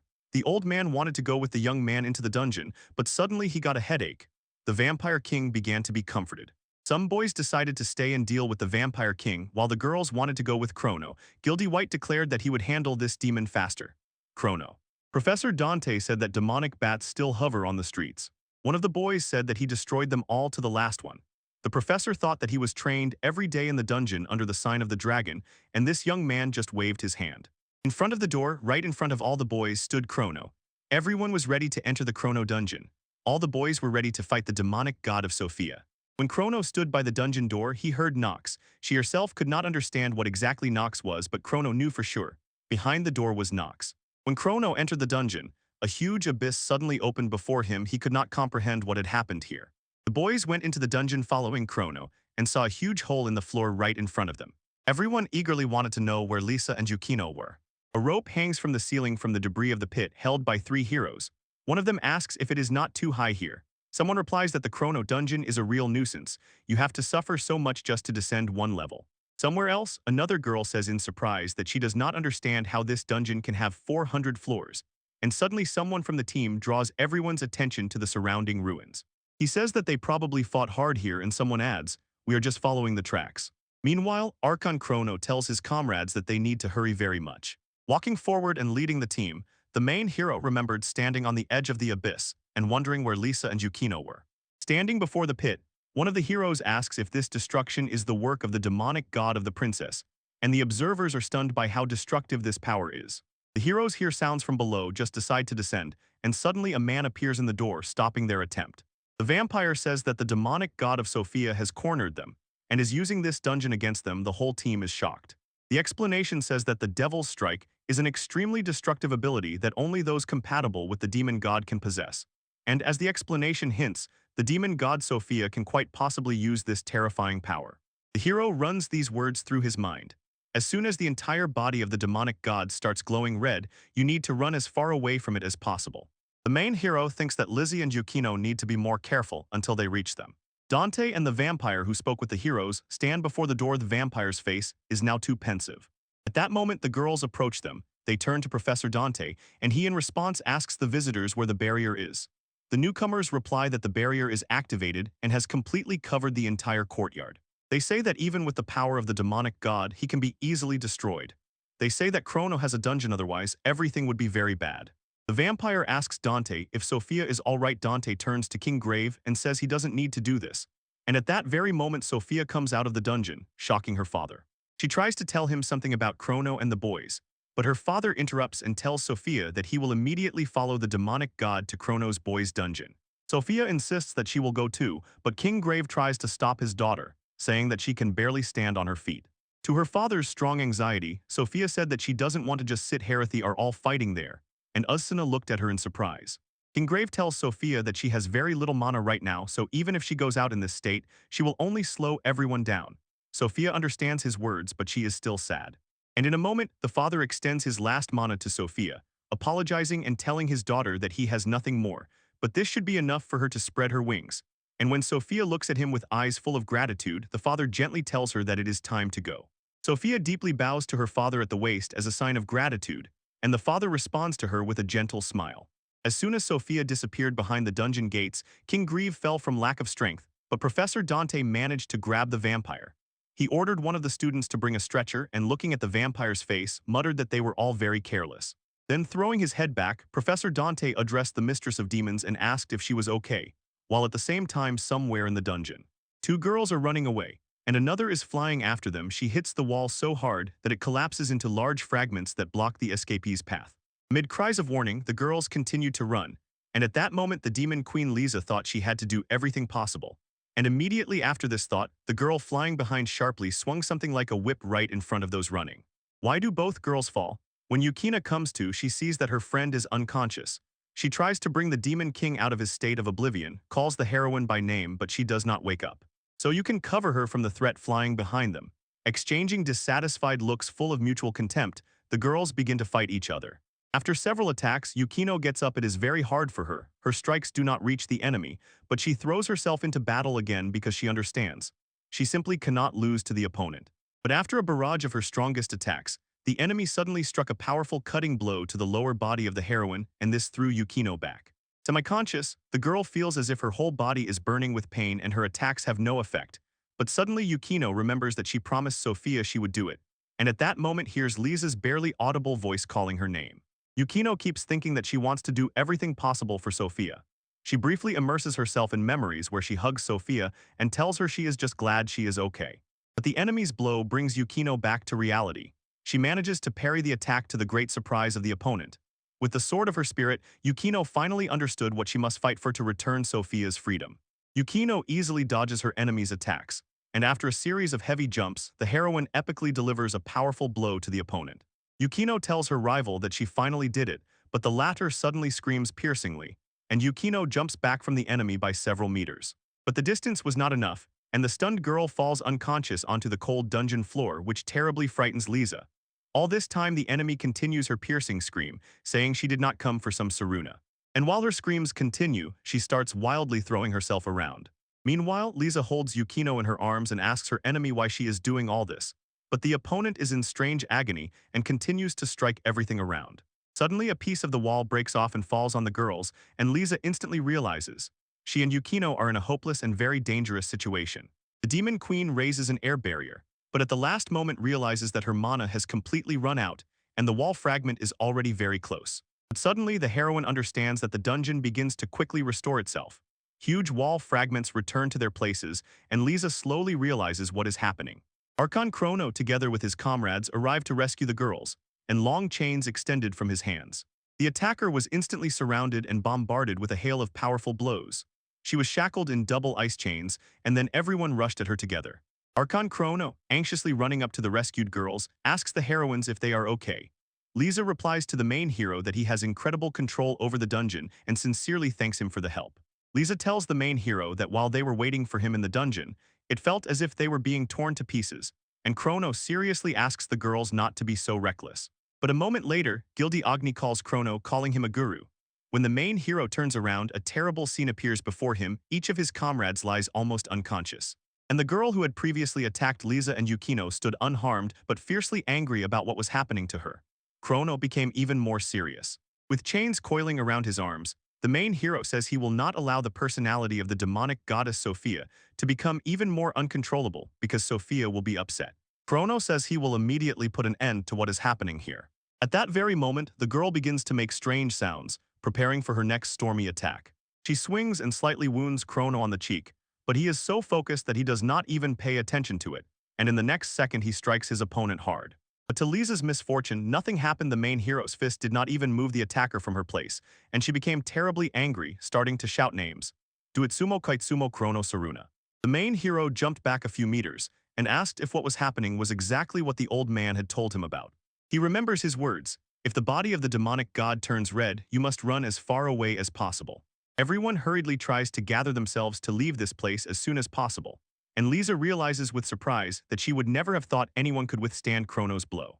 Guilty Fire tries to persuade the Demon King, telling her that they need to get out of here as soon as possible. Teammates, seeing the eerie red light, ask each other to gather themselves and come to their senses. The heroes realize there is no time left to escape. The devil's strike process has already begun. The main hero created a tall and thick stone wall with a touch that covered his team, and everyone froze in surprise, holding their breath and anxiously waiting to see what would happen next. Chrono holds the strong wall while the demonic god releases his most powerful strike. The attack destroys everything in its path: columns, floor, walls, but the hero's structure holds, sustained by his own mana. The heroes feel that nothing good will come, so they collectively decide to approach the center of the wall, escaping from this terrible power of the demonic god. Lisa calms everyone down, insisting that this wall will protect them. It is filled with chronergy. But at that moment, the upper pieces of the wall begin to crumble under the frantic pressure of alien energy, and Lisa tightly embraces Yukino, trying to protect the girl. The Demon King closes her eyes, feeling that everything around has quieted. She opens her eyes and decides to look at the chronostructure. Looking outside, she realizes with surprise that everything has disappeared. The heroine is afraid to even think she might be mistaken, but it seems to her that the wall that stood before Chrono is now destroyed, and the Demon Lord Lisa hopes that he, the Archon Chrono, must be somewhere here among all these terrible fragments and devastation. Meanwhile, Sophia flies in one of the dungeon sections, and soon the girl notices a glow of magical power ahead. Then the same explosive wave hit her. Hiding behind one of the columns, Sophia thinks with horror that they cannot afford to be captured by her demonic god, and the heroine anxiously contemplates Chrono. The team, stuck in the dungeon ruins, searches for Chrono. They fear what might happen to him. Hearing a sound, Lisa rushed to him, thinking she finally found the main hero, but unfortunately it turned out to be a demon god. The enemy begins to whisper some strange phrases, then moves toward the demon lord to attack her. But in the next moment, debris from the destroyed dungeon flew straight into the demonic god. Chrono crawls out from under the rubble, says the main hero, so it was a demonic strike. Dusting off his shoulder, he calmly adds that this could have been avoided even without walls. The team's mood immediately lifts as soon as they see that Chrono is alive and well. They joyfully raise their hands and greet the main hero. They praise Chrono, say that he did a great job, and then ask him to defeat the demonic god. At this moment, the main hero stands face to face with his opponent. Lisa decisively tells her comrades that they need to take the wounded to a safe place while there is still time. And meanwhile, the Demon King is told that something has happened. Sophia appeared and everyone immediately surrounded the heroine, sincerely surprised by her appearance. Meanwhile, the vampire asks the guys how they are doing. Sophia has just arrived and suddenly notices Yukino. After the battle, she is in quite a serious condition. Yukino also notices Sophia. At that very moment, Sophia feels a sharp pain. She apologizes to the guys, says she knows nothing can be done anymore, notices that they are all seriously wounded, and asks their permission to at least stay nearby. Her friends respond with sincere support and tell the heroine that this is a big deal. The heroes ask Sophia to stay with them and suggest defeating the demonic god together, and then returning home together. Seeing such a warm reaction from her comrades to her request, Sophia realizes that she has touched the depths of their souls. But at that very moment, Guilty Agni spoke. Even if they decided to do it, how will they achieve the goal? Even Chrono's skills are not enough to oppose the demonic god. After these words, Gilly is sharply told that he has no right to speak like that and that their only hope for victory is Chrono. And after that, the Demon King assures that everything is fine with Chrono. And then, looking at the sad faces of her friends, the heroine told them that they need to trust Chrono. At the same time, the main hero stands before the demonic god, preparing to attack. Chrono says that this situation takes him back to the old days and addresses the opponent. When I was little, I could not break through my father's defense. The main hero for a moment plunges into memories, where Dad says that you must not be so afraid when Chrono fights, defending him, and then the hero says that Dad is too strong. Now Chrono says that he envies those days because back then he had a lot of fun. In the next moment, both prepare for an attack. Chrono hits the floor with such force that the dungeon floor cracks, and this slightly surprised his opponent. The spectators watch, frozen with surprise. Luca and the others notice many chains. They see that the Chrono chains on the right leg accumulate a huge amount of magic. And then the main hero, with a threatening expression on his face, throws to the opponent, "Try my trick." When the Chrono strike began, the body of the demonic god flared red again. His comrades noticed this, and with hearts tightening, wondered what would happen if he struck again. After all, the magic of the demonic god is just a strike from the demonic god, nothing more. But now everything is different. The opponent's power is concentrated in one point, so says Luca, this can harm the main hero. But at that very moment, the enemy launches a ball filled with concentrated energy directly at the main hero. Chrono takes the hit. Sophia, seeing this, is terribly worried and even shouts Chrono's name. The main hero's opponent rejoices, but in the next moment the face of the demonic god fills with surprise because the main hero suddenly appears from above and rushes into attack. Shouting, the main hero throws his chains right into the very heart of the adversary. This incredibly powerful chain strike makes a real hole in his chest. The core of the demonic god is damaged. She looks with surprise at the hole in her chest that Chrono cut, and then the heroine falls back. The main heroine has won this battle. Comrades in the Chronotam discussed the situation, asked each other if everything was over and what it was all about. But at that moment, Lisa noticed something and interrupted the conversation. The demonic god continues to strangely and weakly try to say something. Sophia notices that he kept repeating the same words and even during the fight in the courtyard tried to fly away, so the girl decides to approach. On the girl's face is unbearable sadness. She feels that the malice of her demonic god lives in her own heart. The heroine says that this thought has been in her head since childhood. Like a grave, she must guard the vampire kingdom, and with these thoughts the girl immerses herself in her past.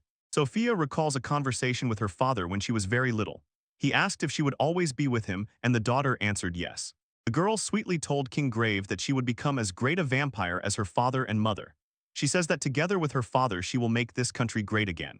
She thought the words she spoke, not even understanding them, caused her father to smile, so Sophia is sure that acting this way is right. She remembers sitting by the window and thinking, all my life I will admire only this beautiful view. Sophia remembers how happy she was when her father returned. She asked him how the journey went this time, and he replied that although the road was hard, they did what they wanted. Her father told her that after this noble deed for their country, he had made a new friend. Sophia still did not understand exactly whom he was talking about. But the girl already noticed that when King Gray returned from the trip, he became much more talkative than usual and also looked striped. Then Sophia recalls how in childhood she stood by the big window and wondered what was out there. After all, she had never been anywhere except this place and knew nothing about the world. She remembered how her parents discussed that the School of Demons is located in the Demon King's castle. And when it was mentioned that the castle was very far away, her father said he could teach her at home. But Sophia insisted on her own. She asked for permission to go to the School of Demons. She recalled that the Demon King's castle was completely overcrowded. She had her own view of the world and her own values. She felt that somewhere along the way, she always longed for freedom. But in reality, something was holding her back. At that moment, after all the thoughts, Sophia suddenly breaks free and throws herself into the arms of her demonic god. Hugging him, she says that something was holding her freedom, but it was herself. She apologizes and sincerely thanks him, and her demonic god tells her that finally everything is over and disappears without a trace. Meanwhile, Professor Dante stands in front of the dungeon entrance. Hearing the jester, he realizes that his students are now returning, and a joyful, slightly tired smile plays on his face. The entire team of heroes comes out of the dungeon and loudly rejoices, telling about their wonderful victorious return home. Meanwhile, King Grave stands in his chambers in front of the mirror and adjusts his tie. Suddenly, in the reflection, he sees not himself, but Sophia. She asks how her father is doing, and he replies that he is fine. Approaching his daughter, he praised her for a job well done. And she added that now, with the demonic god completely under her control, she will no longer be idle. Sophia sincerely thanked everyone. She tells her father that until now she only did what she was told, without thinking. She didn't even doubt anything. Sophia adds that thanks to Chrono she thought that they could stay here and finally understand what they want to do. Sophia tells her father that she wants to know what she will be able to do at this school in the future, and then, with a gentle smile, asks him to take care of her. He smiles at his daughter and says that she is growing very fast and becoming stronger with every minute. He tells Sophia that she is free, her life is only in her own hands, and the daughter fully agrees with this. But already in the next moment, Dad admits that he will be worried. As a father he cannot do otherwise and asks his daughter to understand this, to which Sophia kindly agrees. In a moment, someone knocks on the door. Sophia turns at the sound. Yukino says that everything is ready, asks them to leave and casually asks what they were talking about here. In the snack bar, they are already eagerly waiting to celebrate the victory over the demonic goddess Sophia, while the heroes walk the right path through the castle corridors. Sophia gently asks Yukino how she feels, and the girl replies that everything is fine in a moment. Sophia rushes to apologize to her interlocutor. But Yukino stops her and asks Sophia not to apologize, she did what she wanted, and that's that. Then squeezing Sophia's hand, she sincerely says that she is very glad that Sophia is okay. The father smiles watching the girls' conversation and then tells Sophia that she has a good friend. At the same time, Chrono talks with Gildy Ognii and says to his interlocutor, "I just want to know what you really feel." He tells him that he likes him very much and then asks Gildy if he still hates him. His interlocutor, a little embarrassed, replies to the main character that he does not hate him at all and sincerely tells Chrono that he actually likes him too. At that moment, their comrades intervene excitedly saying how cute it is that Gildy likes Chrono, and some even demand to immediately order a barrel of parfait. At that moment, Yukino, Sophia, and her father enter the hall. Yukino says they were told that after the fight with the demonic god there would be parfait here. And as soon as everyone sees the arrivals, they are immediately invited to join the festivities. Everyone is happy that all three are finally here. They are urged to come closer by all possible means. Chrono tries to find out how Sophia feels and then asks about the old man's condition, for which he is sincerely thanked. Chrono and King Grave stepped aside a little, watching the joyful Sophie and Yukino, who had already immersed themselves in the festive atmosphere. King Grey tells Chrono that he now owes him, but Chrono, smiling happily in response, asks the vampire not to say that, and the heroes bump fists as a sign of unity. Soon a mountain of appetizing dishes grows on the table. Everyone is in anticipation. Jokingly, they tell each other that if you are not hungry, let someone else eat for you, and Lisa immediately asks for more. Then the Demon King addressed Sophia's father and offered him a drink. King Grave gladly agreed, after which Lisa poured it into his glass. The Mistress of Demons shouts to the crowd that they are all real champions, and calls to celebrate this victory and Sophia's happy return. Everyone cheerfully raises their glasses. Everywhere are happy faces, confetti, clinking glasses, smiles and laughter. Everyone drinks to their victory, enjoys delicious food, and joyfully looks at each other's happiness. Soon the cook enters the room and says that their order is ready, and then Super Mega brings an incredibly huge parfait into the hall amid loud applause. Gildy asks if it is not too big, and laughingly he is thrown back whether he is afraid he won't be able to eat it, while others, with eyes shining and seemingly ready to pounce on the dessert, wish each other bon appetit. Everyone joyfully tastes the parfait and admires its chocolate flavor, and Yukino even declares that she is ready to eat it all. Someone asks to leave some fruit so that there is enough for absolutely everyone. The characters actively discuss the crowd, the taste of the dessert, the possibility of gaining weight, and the fact that Chrono was again at the center of the girls' attention. The main hero, savoring the dessert, happily realizes that he is incredibly happy right now. All participants take a group photo as a keepsake. After some time, the main hero quietly sits and attentively observes what is happening around him. At that moment, Sophia approaches him. She asks Chrono if she can stand next to him. Chrono asks the heroine if it is really so fun here now. She replies to the interlocutor that if she had not gone to the Demon King's castle, she would never have experienced anything like this. Sophia sincerely thanks Chrono, and the main hero, a little embarrassed, says that he did nothing, to which Sophia responds that it is not only about that. The heroine adds that she is happy to have met him, Chrono, when she came to school, and says that she is very glad to have found him. Chrono blushed at her words and told Sophia that he was also glad to meet her. She silently laid her head on his shoulder, and this gesture slightly embarrassed him. But seeing the girl's still, calm face, the hero realizes that Sophia has fallen asleep. Pressing against his shoulder, she whispers to Chrono that a lot happened since yesterday, and somewhat drowsily adds to the main hero that it was cool and that everything was fine. Chrono sees that she is having a hard time now and presses his forehead to her head. Meanwhile, King Grave stands on the road leading from the castle, and is about to set off. Lisa asks him if he will return. The Demon King tells her that she thinks he did not even say goodbye to Chrono and Sophia, and then asks King Grave why he is not staying in the castle for the night. He replies to her that they have already settled the matter with the demonic god and there are no more problems. He has not told his wife anything yet and says he will write a letter when he returns. Suddenly, he tells Lisa that there is one thing she will definitely have to take care of. The Lord of Demons looks inquisitively at the vampire. King Grave tells his interlocutor that some strange force is circling above the Demon King's castle, and Lisa, completely confused, spreads her hands and even asks her interlocutor, "What strange force is being talked about here?" Her interlocutor says that he heard a voice that ordered him to wake up immediately. He also tells her that it was a voice that, as he assumed, only vampires hear. King Grave tells Lisa that he believes this is exactly why the demonic gods Aurel and Saphira suddenly became so cruel. He tells the Demon King that this worries him, and his interlocutor assures the hero that she will definitely deal with it. And after this conversation, King Grave says goodbye to the heroes and leaves the castle. After that, Professor Dante and Lisa stood for a long time watching the road disappear into the distance.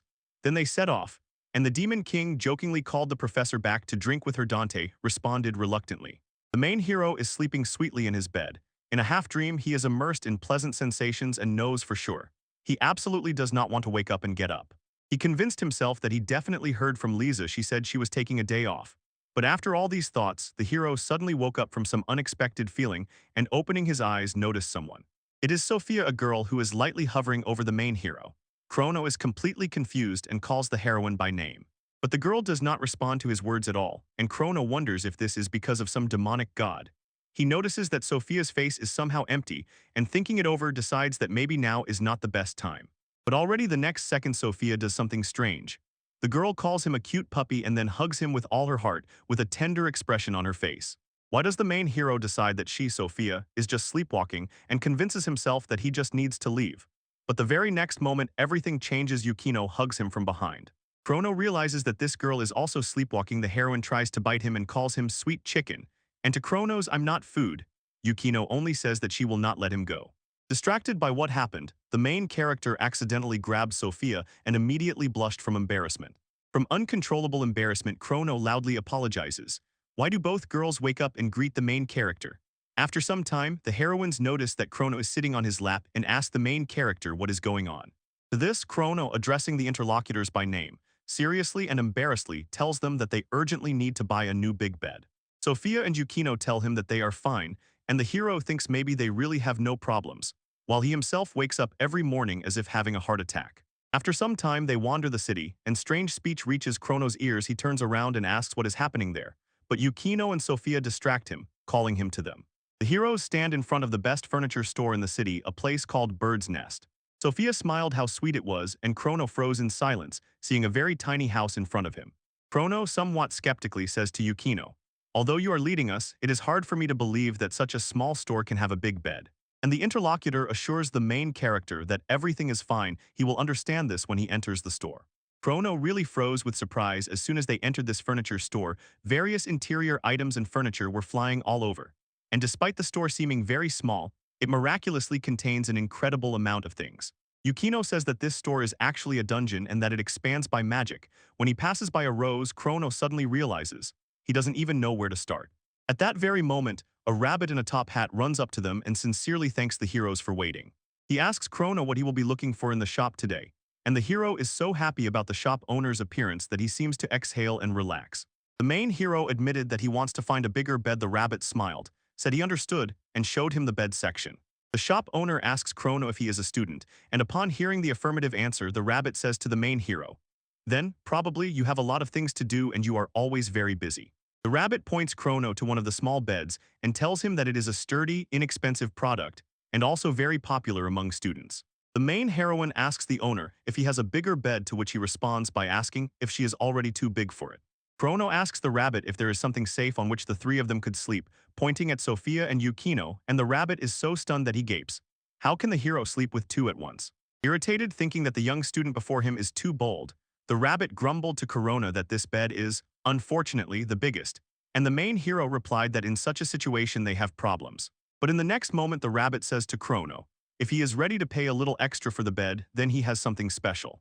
But Chrono instantly notices some bed, and interrupting the rabbit sharply says that he needs it. The consultant doubtfully tells the rabbit that the student is unlikely to afford such a thing, but the shop owner assures her that it does not matter at all and asks to fulfill the request. The next moment the bed, which until then was hanging in the dungeon space, lowers right in front of the surprised heroes. Yukino and Sophia glow with joy. They say the bed is beautiful, very soft and fluffy. Seeing such a reaction from the girls, Chrono points to the bed and asks the seller how much it costs. The rabbit says that the Bone King is a rare master considered the best among all dwarves, and this gemstone is used in various precious imperial items that can withstand the weight of giants and dragons. And the cost of this bed is 2 million gold. And the people around, stunned by the price, say that this is the average annual income of a demon for 30 years. But Chrono, smiling sincerely, tells the shop owner that he will buy this bed. The rabbit is shocked by this turn of events. He even asks the main character again what he said. And Chrono is already rummaging in the jacket pocket. Soon, he finds some item and takes out the necessary amount to buy the bed. As he walks away, the hero tells the rabbit to let him know if this amount is not enough. The rabbit, looking at the money in surprise, says he does not know what to do. Chrono asks the seller if he can take the bed with him. The rabbit is still in shock. The rabbit replies that he is not against it at all, but as he already said, this bed is made of a special material, so it cannot be lifted without magic. But the shop owner does not manage to finish the sentence. The main character has already lifted the bed high above his head and hit everyone who was in the shop at that moment with it. The seller thinks that this bed weighs at least 3 tons and wonders how such a guy could lift it at all, while the main character simply stands and waits for his companions. When the girls finally appeared, they happily told Chrono that they also bought some furniture for his dungeon and asked if they could take it with them. He gratefully agreed. And at the same time, a girl approaches the shop owner and says that the companions of the bed buyer just called him Chrono. The rabbit asks with surprise what the main character's name is, and suddenly he is overwhelmed by a strange realization who really stands before him. Still not believing what is happening, the rabbit sharply told the main character that he is the Chrono hero of the city. The hero froze in surprise. From the crowd came shouts of disbelief, admiration, and wonder, and one passerby, pointing to Chronos' companion, said that this was probably the very beautiful girl, the angel of salvation, Sophia. Chrono asks the shopkeeper what everyone is talking about. The rabbit says that the whole city is buzzing around them, and Chrono, stunned, wonders how he could not have noticed this before. When the heroes ask again if the whole city is really talking about them, the rabbit begins to tell that recently the king of vampires came to the city and continues. His roar echoed throughout the city. From his eyes burst the light of destruction, and the city's inhabitants were gripped by despair. And at the moment when everyone was ready to give up, that guy appeared and with just one small finger saved the city from the fierce creature, the vampire king who tore demons to pieces. And all this was done by the hero of the city, Chrono. And the anger of the vampire king subsided precisely thanks to the gentle voice of Sophia, the angel of salvation. Understanding the whole situation, Chrono says that now it is clear to him what the townspeople were talking about. Sophia, blushing to her ears, apologizes to the audience and says that she cannot sing at all, and Chrono asks Yukino to stop holding back her laughter so tensely. But at the same time, the rabbit said that yesterday at the union meeting he was saying a bronze statue should be erected for both of them. Supposedly, this is how gratitude should be passed on to future generations, and the main character in despair only dreams that they would be quiet. When the heroes were already about to leave, the rabbit, led by the rest of the gathered, steps forward and sincerely thanks them for visiting their city. As they were leaving, the characters jokingly recalled the pranks they had already come up with, pushing them to absurdity, but very soon someone shouted at them at Sophia and Chrono. The townspeople reach out their hands, ask the heroes to shake their palms and sincerely thank them for saving the city, and someone even invites them to their bar. Everything is on the house there. Yukino, with purchases in her hands, tries to leave unnoticed, but as soon as Sophia and Chrono notice her, they immediately begin to beg the heroine to save them. Turning home, the hero thought that he was in big trouble, said that probably they should not go to the city until everything calms down. But the main hero noticed that thanks to Sophia and Yukino, his dungeon became much livelier and happily plopped down on the new bed. The main hero rejoiced, thinking that he would finally be able to sleep well, but again wakes up in the arms of the girls, and this deeply disappoints him. Chrono says that today in the 10th dungeon one can find an item capable of breaking a slave contract. Before setting off on the mission, the guys gently communicate and joke, and then everyone decides to split up and look for this very thing. Chrono walks alongside Yukino, Sophia, and Lisa, and some of the deceased begin to quietly whisper among themselves. Someone asks if they have reached the very bottom of this oasis, and she is advised not to rush and to act more carefully. The girl worries that she might anger the monster just like last time. But in a moment the girls notice some strange item. Aku realizes that this is what Lily was choking on and immediately starts calling her friend, but not finding her, is overcome with panic. But the very next moment Lily emerges from behind a tree and calls her friend to come with her. When Aku asks what is happening now, the girl asks her to look at something. The girl points with her finger at the lights glowing in the darkness, showing them to her friend. Lily says that these are fireflies, how beautiful they are. Aku asks Lily to stay away from everything she does not know. But the girl happily tells her companion that she is fine and even suggests calling others to look at such beauty. While the girl was having fun, one of the fireflies suddenly flew into her mouth. She made a strange sound. And when her friend asked what happened, Lily said she swallowed it. After some time, Chrono told Sophia that he would have special lessons in the afternoon. Sophia asked the main hero if it would be some kind of demonic story, but suddenly Akui appeared in the corridor. She was hurrying somewhere. The heroes shouted to the girl, and seeing that she was in a hurry, immediately asked why. Then Sophia and Chrono noticed ice in the boy's hands and wondered why he had it. It turned out all because of Lily. Sophia and Chrono enter the room where Lily is being cared for, and the girls around hurriedly say that more ice is needed and water must be quickly added. Akui, who stunned everyone present, tells the heroes that after returning from the 10th dungeon, Lily's temperature rose abnormally, and adds that she gathered all the water in the castle to cool her down, but Lily is not getting better. And when Lily tries to say something, only some barely audible strange words escape from her mouth, and the ice in the bath instantly melts and starts to boil. The girl's body is simply burning. At that moment, the Demon Queen bursts into their room and tells them exactly what she thinks. Who knows why this is happening? When they saw Lisa, both heroes who arrived joyfully squealed at her appearance, and Lisa told them that Sophia and Chrono came just in time. She asked how Lily was now and was told that nothing has changed yet.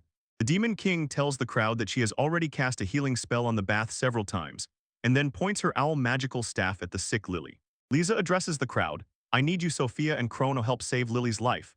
And then the Demon King asks the heroes to join her in the search. To this, Sophia and Chrono agreed, saying they would do everything possible to help Lily. Lisa says that only one article about Lily's symptoms was found in the archives, and according to it, the cause of her abnormally high temperature is one of the magics of the young dungeon. She informs the listeners that it is a fluorescent worm. At these words, the Demon King Akui says that this is just one of those creatures that Lily inhaled.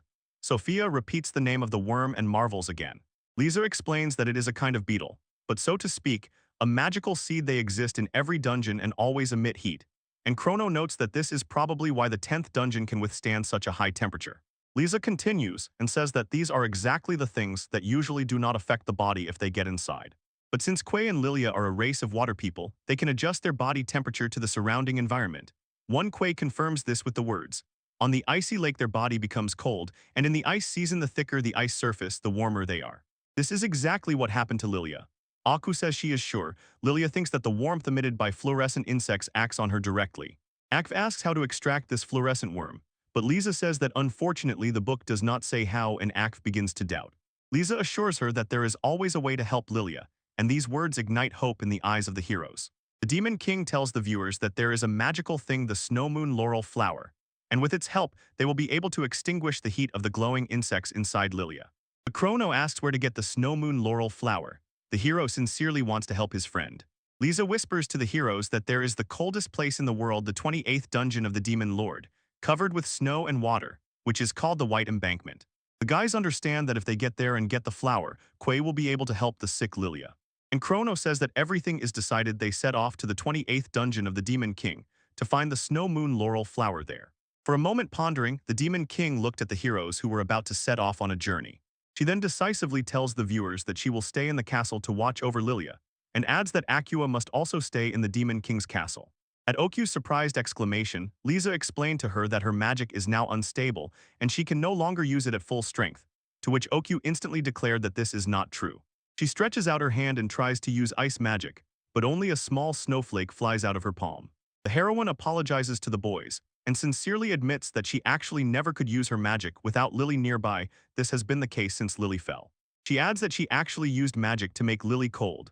Lisa at this moment thinks that the turmoil in her thoughts affects the magic. This is what worries her, and it is quite understandable to see your best friend suffer like that.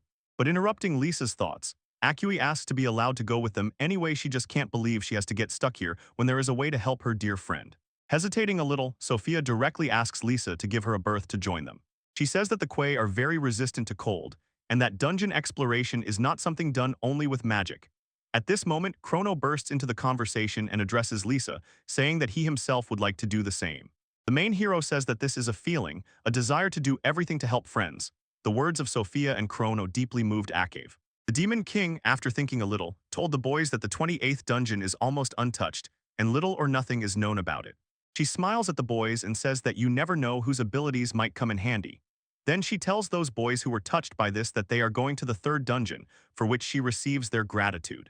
After that, Akui sincerely thanks Sophia and Chrono for their help, and they, looking at each other, smile sweetly. Later, Yukino approaches the boys and says that she also wants to go. They, noticing her, ask what happened to her face. And under the surprised gaze of the Demon King, she replies that she was following the tracks with Lisa and thought they would disappear before she noticed. Yukino told the boys that she went ahead and examined the 28th dungeon. Now she has a small map. And she also added that she decided to organize her things if she wants to move further, so she returned. Seeing Yukino's armor, the main character asks how often she goes out like that, and the girl says she was impressed by its cold resistance. Lisa laughed at Yukino's words. The heroine shyly asks the Demon King why she is laughing, and Lisa, smiling, replies that she thinks Yukino will become a good friend. After some time, the heroes, dressed warmer, say goodbye to the Demon King, telling her they are leaving. Lisa responds that she is counting on them. Sophia and Chrono go down a few steps, and the main character feels a cold wind, so apparently they are entering a dungeon. In a moment, the heroes notice that it has become incredibly bright around. They squint a little from the glow, captivated by the beautiful sight unfolding before them. They realized with admiration that this is the 28th dungeon, and the heroes notice that there is a lot of snow here. Akui excitedly says that this world of snow and ice is simply incredibly beautiful.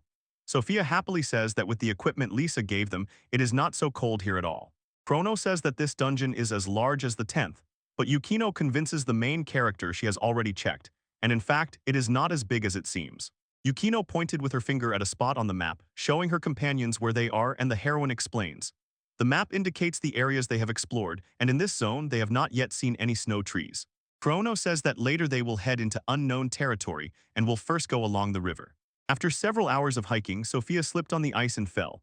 The main character helped her up and asked if she was okay, to which she replied yes, but shyly added that she had never been in a place with so much snow before. At the same time, Yukino asks Akui if everything really looks okay, and Akui, after thinking a little, replies that it feels like winter at her home. After these words, Chrono asks Akiv to tell them about his home, and a little shyly she says that it is extremely beautiful there. Everywhere people sing and dance, at festivals girls go out to dance. Akiv tells the boys that Lily is the best dancer of all and assures her friends that she could watch her dance forever. Sophia says that sounds fun, adds that she would like to see how the two of them sing and dance. Aku is a little embarrassed, but Yukino calms her down and says she is sure Aku has a wonderful voice. The heroine does not have time to respond to her friend's compliment. The heroes are surprised to see some balls starting to appear from the snow, which they initially call snowballs. But in a moment the ground beneath the heroes cracks. They assume these are monsters that have been hiding in the snow all this time, and Chrono orders everyone to prepare for battle. But as soon as everyone drew their weapons and took battle positions, they discovered that in front of them were strange but extremely cute white fluffy snow bunnies. At first, the characters just looked confused at what they saw. But then the girls rushed at the rabbits, exclaiming how incredibly cute they are and were very touched by them.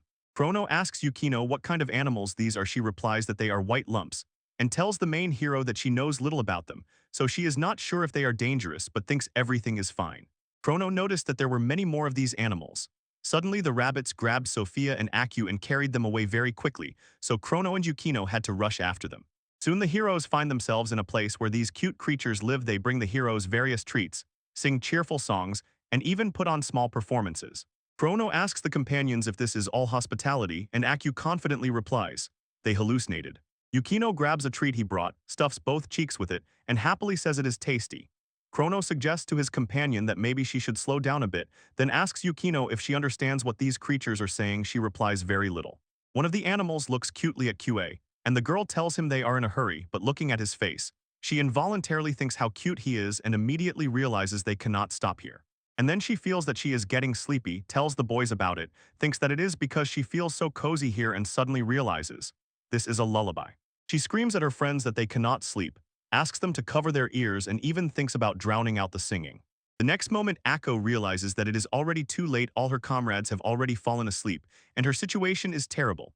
Meanwhile, the animals are closing the heroes in a tight circle, preparing to attack. And suddenly all the animals simultaneously pounce on the heroes, carrying their little things and shouting that they are very bad. At this moment Akui desperately tries to wake her friends, but noticing that everyone is sound asleep, takes a sword in her hands to protect them, but when she realizes that there are too many animals, she gets scared. But in the next moment Chrono pushes the clustered beasts away with his fist, and Akui, happily surprised, asks the main hero if he has woken up. But after a short observation, she surprisingly notices that Chrono is still asleep. He skillfully deals with each rabbit with a sweet sleepy smile on his face. And Kui, who protects Yukino and Sophia, cannot believe that he is still sleeping. After some time, Chrono said that it seemed to him as if everyone suddenly fell asleep, and added that he does not know if the animals were capable of this too. He apologizes to Kui, tells the girl that he left her to fight alone, and she tells Chrono that in fact he defeated them all in a dream. The hero is stunned by her words. After a short reflection, Chrono says that he has often camped in the forest in the backyard of the house, and in the morning, waking up, found several monsters lying next to him.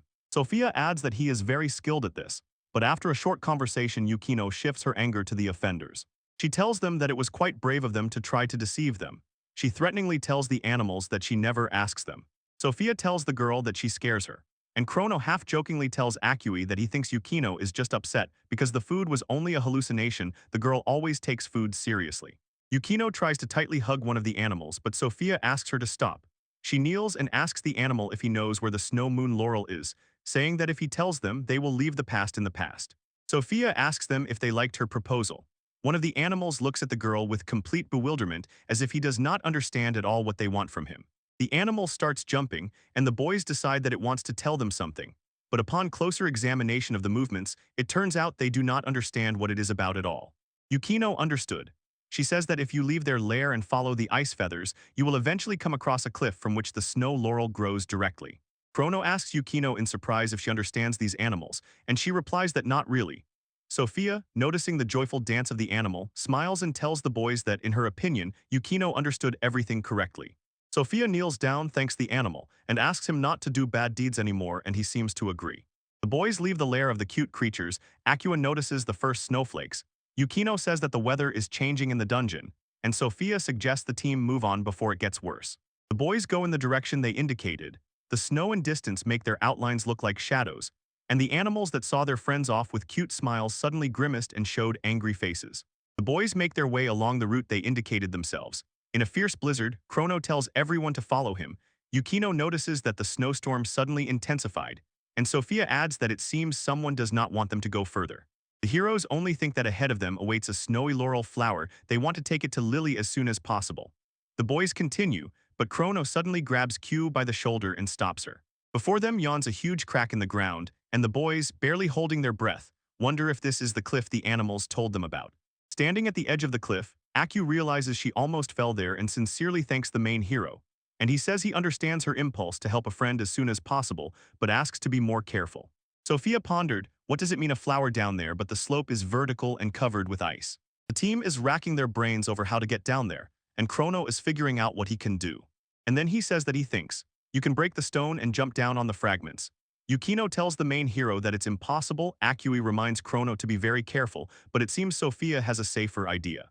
And indeed, the girl descends on her own wings, and Chrono, Yukino, and Akui fly down, riding on a flock of bats. When Sophia asks her friends about the flight, they enthusiastically tell her that it is incredible and they are simply wonderful. And Ake says that releasing the bats in such a situation is very smart, and Yukino notices that Sophia's wings have become much bigger than before. Chrono asks Sophia if she can now use the power of the demonic god, and she just smiles, telling the hero that this is just a crumb compared to what she is capable of. Chrono replies to her that it is simply incredible, smiles happily, and Sophia blushes a little. Sophia tells Chrono that now he can take her anywhere he wants. Chrono answers that that's exactly how it is. Akui asks what she is talking about, and Yukino just shrugs, who knows. Suddenly the guys realize they could see the bottom. Chrono noticed that there is still ice and stones there, and Yukino said that maybe this place is hidden by magic and suggested splitting up to search for it, but not to stray far from each other.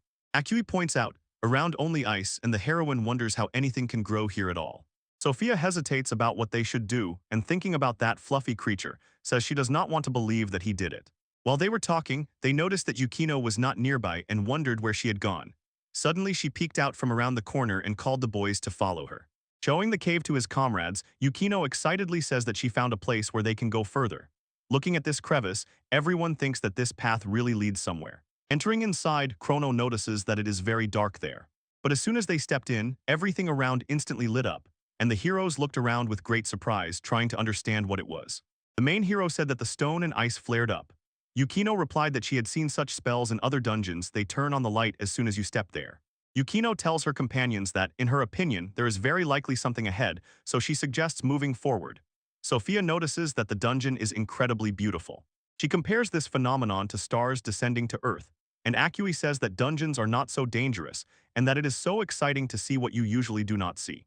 The boys press, what did you mean? The girl apologizes and tries to deny it, but they do not back down and insist that she answer. Akui tells them that it is about a glowing worm, the very one that Lily showed her in the dungeon. The girl admits that she was so afraid of the unknown that she did not see anything clearly. She says that they could have just had more fun, and Yukino replies that curiosity is the reason for all this. Chrono tells his comrade that as soon as Lily gets back on her feet, they will definitely return, and Akui gently agrees in response and gives a soft smile. After some time, the boys come out to the lake and see that its surface is completely frozen, and Akui notices that something is visible on the opposite side. She says that there is something there, but the fog prevents seeing it clearly, and Chrono reassures his comrades that everything is fine, so they walk on the ice to the opposite side of this frozen lake. The boys are rushing across the surface of the lake, and beneath them swims some strange shadow. No one pays attention to it. Underwater lurks a very dangerous predator, and it seems it has already noticed the heroes.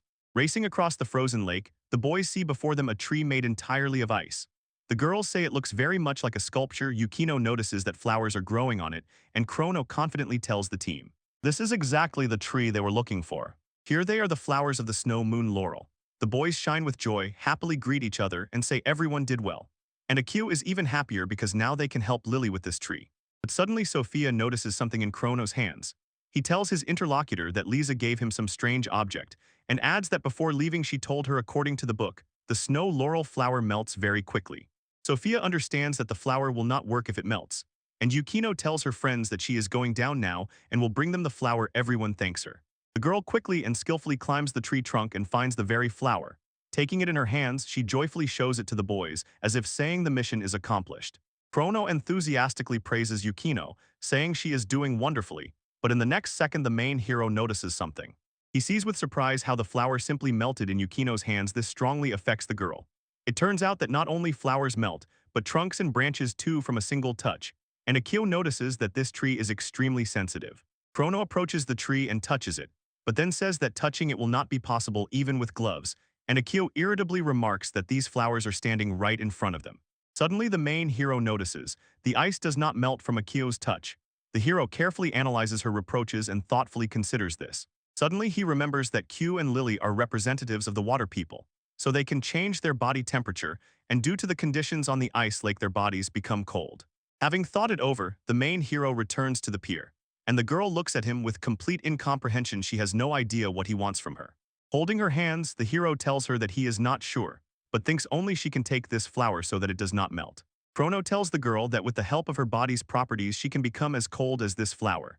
Akui, having carefully listened to the hero, makes a decision in front of Sophia and Yukino. The girl focusedly tells her companions what this flower will bring. She raises a special vial that Lisa gave to Chrono. The guys thank the girl and ask how she feels. Akui says that everything is fine and that she can handle everything, and Sophia wishes the heroine good luck. The guys encourage their friend, saying they rely on her, and she is already rushing for the flower that will save Lily's life. Suddenly one of the pieces of ice under Aqua's feet begins to crack. The girl fears it might be an earthquake, and desperately clings to the trunk of the snow moon tree to avoid falling. Sophia, Yukino, and Chrono are also frightened by the sudden jerk, looking at each other and wondering if it is an earthquake, while the main hero thinks that these vibrations are as if someone hit him very hard. In a moment the guys noticed that the laurel of the snow moon began to topple, and Ake, frightened, realized that it was crumbling and melting. She fell into despair and sank to her knees. Chronos suddenly realizes the cause of the vibration and points to the guys. The ice on the lake is cracking. There is something there. Suddenly the ice on the lake finally cracked, and right before the guys appeared some strange, very large monster with giant claws on powerful white paws. Noticing the appearance of the giant dangerous monster, the guys warned each other together, and Chrono asked his comrades to be careful. And just as the strange giant bee rushed to attack, the girls jumped aside, and Chrono in response threw his chains at that giant creature. Pieces of the snow tree continue to chip off and melt right before their eyes, and Akui does not give up. She tries again and again to reach them and pick the flowers. As if reading her thoughts, Chrono says that he will hold back the monster. And after these words, Chrono throws his chains onto the monster, wraps its paws in sinister jaws, and as a result, the entire monster, like a mummy, ends up bound by the chains of the main hero. The hero decisively tells Akui to go forward. Firmly holding the monster himself, the girl agrees and already begins to carry out her task. Sophia asks Yukino what kind of monster it is, and Yukino replies to her. In the book she studied with Lisa, they are called blonde monsters. She tells Sophia that this is, so to speak, the evolution of a chubby and cute poop creature, and that it transforms from a small one into such a big and scary monster. At that moment, Sophia notices the same poop creature at her feet. After some time, more and more of these cute creatures appear around them, and Chrono tells the girls that he had no idea that they poo also live here, to which Sophia responds by contradicting the main hero. She tells Chrono that this is the same poo she recently talked to. Yukino confirms that it really is him. Looking at the same animal, Chrono asks his companions what it is about. Meanwhile, Yukino translates Poo's words to the companions. He says he came across someone who said that their master's nest is surrounded by the tree of the snow moon and that he is somehow connected to that nest. That person claimed that they went further, met the master, and surrounded these travelers. Sophia is disappointed. She believed that she and that creature understood each other. She thought he said goodbye and promised not to do anything bad anymore, but everything turned out quite the opposite. At the same time, the main hero holds the monster with all his strength, tells his companions that he will continue to hold it, and Yukino asks Chrono to be careful. She tells him that if this monster gets out of control, she is sure the moon no flower will not withstand it, and tells Chrono, even if he can restrain the monster and attack, his own attack here might cause an earthquake. Chrono tells the heroine that in this case he will hold it until the doc brings them the flower. The hero is now maximally focused. Yukino assures the hero that he and Sophia will hold the Pooh until that time. Chrono tells them that he is very worried about them. At that moment, little Pooh steps forward and Yukino shouts to Sophia, "Careful." At that moment, a huge number of animals fly at the girl. Sophia and Yukino are epic and easily handle these cute little animals. The girls say it breaks their hearts, but bad boys must be punished and they will not let them get close to Chrono. Chrono tells the girls that it cheers them both up, but the heroes notice that the white monster is already upstairs, and Chrono loudly tries to warn Sophia, Yukino, and Akf. The main character understands. He terribly hates when he cannot fight in such battles and continues to restrain the great monster with his chains. Aku notices the monsters approaching, but says she cannot stop, still has a lot left. And as soon as the girl reached the top, she saw in horror that 3 small puppies had already settled there, the beasts making fierce faces as if about to attack. But instead of rushing at her, they climbed up to the snow moon flowers. Therefore the girl draws the saber from the scabbard. But in her haste and because of one of the animals, the weapon slips from her hands and flies blade first into the ice right next to Chrono, and the main hero is distracted, worried about it. The girl realizes she ended up in the wrong place, starts thinking about what to do now. She suggests solving it with magic, but the heroine is afraid it won't work. At that moment, Kui calls Chrono. He tells her, sincerely confident, she can definitely do it. He adds that everyone believes in her success and you know it, and Sophia does too. The main character's words move Aku, and she reaches out to release magic but does not believe in her own success because Lily is not nearby. So when the girl casts the ice creation spell, nothing happens, and this frightens Aku greatly. The girl thinks about what she is doing now, notices that her hands are trembling very much. She is scared and thinks that she cannot do anything by herself, realizes that she is not confident at all, and sadly thinks that she has no other weapon at all right now. Akui immerses herself in his memories. She remembers how Lily's ornament fell, a crystal from her hometown, and recalls how long ago Lily asked why Akui does not sing in front of everyone because she adores that song. Koi tells her friend that she cannot do it, she is not sure if she can, and then repeats the words about her uncertainty again. Lily reassures her, it's okay, and if she has no confidence in herself then she does not need to. Lily tells her friend that she also had it. Lily says she understands the harbor. She says she is as confident in her as in her own voice. She says she completely trusts her. Returning to the present moment, Akui again replays Lily's words about her confidence in her, after which the girl utters an ice storm spell and icy trails stretch around her. These trails froze all the droppings nearby, and all the animals froze motionless inside the sharp ice blocks created by clay. Yukino and Sophia tell their friend what a miracle it is she was able to instantly freeze them all, and Chrono joyfully praises Akua, saying she is great.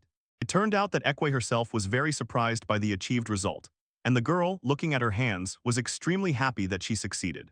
Suddenly the heroine remembers the flower she needs to get to save her friend. Kui climbs higher and higher up the snowy tree, noticing the snow laurel flower, she reaches out her hand to it. Aloud saying that this is all she has left, Akui carefully arranges a cozy place for this flower at arm's length so that it does not melt immediately.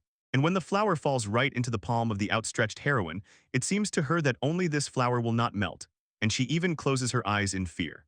After some time, she carefully descends to her friends, holding in her hands a capsule with the snow moon laurel flower, and trembling and with tears in her eyes, tells the boys that she has it. The friends sincerely praise their water friend. She was able to get the needed flower and use her own magic, although she was very worried about Lily. The main hero, with a smile on his face and a calm voice, speaks precisely and understands. Now he will not be able to hold back before that giant monster. Chrono removes the chains from him, and the enraged monster, after such a long captivity, finally gets a chance to attack. He prepares to jump right on the main hero when the huge monster attacks Chrono and covers him with a shockwave. Sophia and Aki begin to worry a lot, while Yukino, who understands the incredible power of the hero well, only quietly smiles and attentively watches the fight. Breaking free from the monster's shockwave, Chrono sharply jumped up and pushed that giant straight into the ice wall. Shouting that he gets what he deserves, cracks began to crawl from the impact on the wall. And then the hero, with a victorious smile, whistling, sends the giant monster with one strong blow straight to the dungeon floor, causing the lake shore and the wall to crack. After the brilliant victory, the main hero says with a smile how wonderful it is to fight when nothing and no one restrains you. And the girls call Chrono, who is standing at a distance. They run up to the main hero smiling and waving their hands, rejoicing at his crushing victory over the huge evolved PU. Seeing the girl's reaction, the boy happily smiles in response and tells his comrades that it's time to return to the Demon King's castle. Returning, Lily finally ate the laurel flower Snow Moon, and thanks to this quickly recovered soon to the great joy of friends, she already returned to her usual life. The Demon King, Lisa, and all her classmates were exhausted from all the events that had accumulated over all this time. But everyone was happy to see Lily healthy and full of life again. And Akui was so glad that she could not hold back tears for a long time. The main heroine said that she cried for a very long time. But according to the main hero, sooner or later Akui, who had been very worried all the time, also began to shine with a smile and enjoy life. And the beautiful Lily and Akui sang and danced a lot and very beautifully in front of friends in their curly festive outfits. Their friends watched the beautiful performance with admiration, and the demon mistress Lisa noticed that this is exactly how the dance of the water people looks. And she, together with Professor Dante, concluded that this dance is simply enchanting and looks incredible. Yukino tells Sophia and Chrono that Akui is simply beautiful, and her interlocutor adds that both Lily and Akui are such wonderful singers and dancers, with which Chrono gently agrees. After some time, Aku approached Lily and, holding the crystal between two fingers, returned to her the crystal she had previously lost in their hometown. Recognizing her item, Lily sincerely thanks her friend for picking up this crystal back in that ill-fated 10th dungeon. Aku smiles in response and says that this very crystal gave her the strength to overcome her own fears. And Lily gently tells her interlocutor that in that case she can keep this crystal. The girl reassures her, everything is fine and it has already almost become like her. She tells Lily that she had considerable faith in herself and her strength. Lily says that's fine and with a joyful smile takes back her once lost crystal. Suddenly, a crowd of friends called Lily and Akui, saying that someone wants to see them. Akui takes her friend by the hand and with a gentle smile says that it is time for both of them to go. Lily responds with the same gentle smile, fully sharing her friend's feelings. And the girls, holding hands, walk together towards their friends.